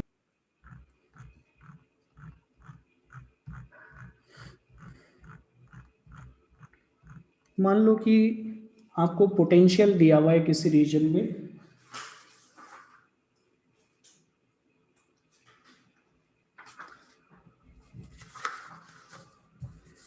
ये इम्पोर्टेंट है क्योंकि इस पे जो प्रॉब्लम्स आपकी फॉर्म होंगी वो आपके सिलेबस में है। डिफरेंशियल फॉर्म आपके सिलेबस में नहीं है, लेकिन अगर याद रखोगे तो कुछ एडवांटेज होगा, वो एडवांटेज मैं आपको एक्सप्लेन कर देता हूँ। जैसे मान लो किसी रीजन में आपको ये दिया हुआ है, पोटेंशियल ये है v is equal to minus a x cube plus b. आपको पता लगाना है इस रीजन में स्पेस चार्ज डेंसिटी क्या होगी, rho as a function of X आपको पता करना है, volume charge density as a function of X. तो मैं दोनों मेथड से इसको करके बताता हूँ। पहले मैं डिफरेंशियल फॉर्म वाला जो मेथड है वो यूज करूंगा। आपको रो पता करना है, वॉल्यूम चार्ज डेंसिटी आपको पता करना है as a function of x. V दिया हुआ है, आप इलेक्ट्रिक फील्ड कैलकुलेट कर सकते हो। इलेक्ट्रिक फील्ड क्या आएगा, e is equal to minus del v over del x i cap. Electric field जो है वो तो आपका ये आ जाएगा, क्योंकि v आपका x का ही फंक्शन है तो यही टर्म फाइनाइट होगी, बाकी टर्म्स तो आपकी जीरो हो जाएंगी। Del v over del x तो जीरो होगा, del v over del y भी जीरो होगा, तो यही टर्म फाइनाइट आएगी। तो इलेक्ट्रिक फील्ड क्या आ जाएगा, माइनस, इसको x के रेस्पेक्ट में डिफ्रेंशिएट करो तो कितना आ जाएगा, minus 3a x square. B का डिफ्रेंशिएशन तो जीरो हो गया, आई कैप, यानी इलेक्ट्रिक फील्ड इस रीजन में कितना होगा, 3a x square i cap. अब इलेक्ट्रिक फील्ड आपको पता लग गया है तो डाइवर्जेंस आप पता करो, डेल डॉट ई वेक्टर ये कितना आएगा। अब यहाँ पे ध्यान दीजिएगा, आपको डॉट प्रोडक्ट लेना है, लेकिन ई वेक्टर में एक ही कंपोनेंट है, तो ये किसके बराबर होगा, del e over del x के, क्योंकि इसमें एक्स कंपोनेंट ही है, वाई कंपोनेंट तो इसमें है ही नहीं, केवल ये टर्म आ जाएगी आपकी। तो ये कितना आएगा, डेल अपॉन डेल एक्स, और एक्स कंपोनेंट कितना है, 3a एक्स स्क्वायर, कितना आ जाएगा, 6a एक्स। और ये किसके बराबर होगा, गॉस लॉ से, del dot e vector is equal to rho upon epsilon naught, अब अपन गॉस लॉ अप्लाई कर देते हैं डिफरेंशियल फॉर्म में, ये बराबर होगा रो अपॉन एप्सिलॉन नॉट के, इसको इक्वेट कर दो 6a x से, तो यहाँ से रो की वैल्यू आ जाएगी, कितनी आएगी 6a epsilon naught into x. यहाँ पे सोचना कुछ भी नहीं था, आपको मैंने वैल्यू बता दिया, ये गॉस लॉ मैंने आपको बता दिया है, जस्ट गॉस लॉ अप्लाई किया है, कोई इसमें अपन ने कहीं भी दिमाग नहीं अप्लाई किया है। लेकिन अगर आप गॉस लॉ इसमें अप्लाई करना चाह रहे हो इंटीग्रल फॉर्म में, तो थोड़ा सा दिक्कत आपको आ सकता है। सबसे पहले तो आप इलेक्ट्रिक फील्ड कैलकुलेट करो, उसका तरीका तो वही है, minus del v over del x. Electric field calculation तक तो वही तरीका आपको यूज करना पड़ेगा। ये आ जाएगा 3a x square i cap. इसके बाद आप क्या करोगे, आपको गॉस लॉ अप्लाई करना है, लेकिन इंटीग्रल फॉर्म में करना है ताकि आप वॉल्यूम चार्ज डेंसिटी पता कर पाओ। तो आपको एक गॉसियन सरफेस कंसिडर करनी पड़ेगी। एक गॉसियन सरफेस में कंसिडर करूं तो किस टाइप की सरफेस कंसिडर करूं? एनीवन? फील्ड आपका किधर पॉइंट कर रहा है? एक्स एक्सिस के अलोंग पॉइंट कर रहा है, तो मैं एक सिलेंडर कंसिडर कर लेता हूं जिसकी ये जो कर्व्ड सरफेस है, ये या सिलेंडर की जो एक्सिस है आपकी, वो आपकी एक्स एक्सिस के अलोंग है। इस टाइप की एक गॉसियन सरफेस कंसिडर कर लेता हूं, क्योंकि इससे फ्लक्स कैलकुलेट करना बहुत आसान रहेगा, क्योंकि आपको ये पता है फील्ड किधर पॉइंट कर रहा है, कैप के अलोंग। तो जैसे इस पॉइंट पे देखोगे, एरिया वेक्टर तो आपका सरफेस के परपेंडिकुलर पॉइंट करेगा, फील्ड वेक्टर किधर पॉइंट करेगा? सरफेस के अलोंग। तो इससे कितना फ्लक्स पास होगा कर्व्ड सरफेस से? 0। यहाँ पे तो ये जो पॉइंट है आपका, इसका लेफ्ट फेस है, वहां पे तो x क्या है? 0 है। x इक्वल टू 0 है, तो आपका इलेक्ट्रिक फील्ड भी क्या रहेगा? 0। तो इससे भी कोई फ्लक्स पास नहीं होगा अंदर, लेकिन इससे फ्लक्स आपका पास होगा। जैसे यहाँ पे कोई एरिया आप कंसिडर करोगे, तो एरिया इधर पॉइंट कर रहा है, फील्ड भी इधर पॉइंट कर रहा है। फील्ड आपका ये हो गया, मान लो ये l लेंथ का सिलेंडर है, तो ये x इक्वल टू l पे लोकेटेड है, तो यहाँ पे इलेक्ट्रिक फील्ड कितना हो जाएगा वो आप कैलकुलेट कर सकते हो। तो इससे आपको ये पता लग जाएगा कि इससे कितना फ्लक्स आपका पास होगा। या इसको मैं x इक्वल टू एक्स की ही टर्म्स में लिखूं तो ज़्यादा बेटर रहेगा। x लेंथ का ये सिलेंडर मैंने कंसिडर कर लिया है, तो अब इससे कितना फ्लक्स पास हो रहा है वो कैलकुलेट कर लो। Circulation E vector dot D A vector, ये कैलकुलेट करोगे तो केवल राइट फेस से फ्लक्स पास हो रहा है, इसको लिख सकते हैं E D A over right face. और ये तो आपका बाहर आ जाएगा, क्योंकि x की वैल्यू इस पूरे फेस पे आपकी कांस्टेंट है, तो ये बाहर आ जाएगा। और डीए का इंटीग्रेशन इस पूरी सरफेस का एरिया हो गया। कर्व्ड सरफेस का एरिया मान लो इस सिलेंडर का कितना है? डेल्टा ए, तो ये कितना आ जाएगा? ई इंटू डेल्टा ए, या डीए आप ले सकते हो इसको। पूरा सरफेस एरिया तो आपको डेल्टा ए कंसिडर करना होगा। तो ये फ्लक्स आपका पास हो रहा है। अब यहाँ पे फील्ड कितना था? x इक्वल टू एक्स पे फील्ड कितना होगा? 3a x square. तो ये आप वैल्यू पुट कर दीजिए, डेल्टा ए। ये तो फ्लक्स हो गया जो इससे पास हो रहा है, इस गॉसियन सरफेस से आपका पास होगा। फ्लक्स आपको पास हो पता लग गया है, तो कितना चार्ज इसमें इनक्लोज्ड होगा? Net flux passing through a close surface is equal to charge enclosed upon epsilon naught. इस सरफेस में कितना चार्ज इनक्लोज्ड है वो आपको पता लग जाएगा। क्यू इनक्लोज्ड कितना आएगा? इस 5 को एप्सिलॉन नॉट से मल्टीप्लाई कर दो, 3a x square epsilon naught delta A, ये आ गया।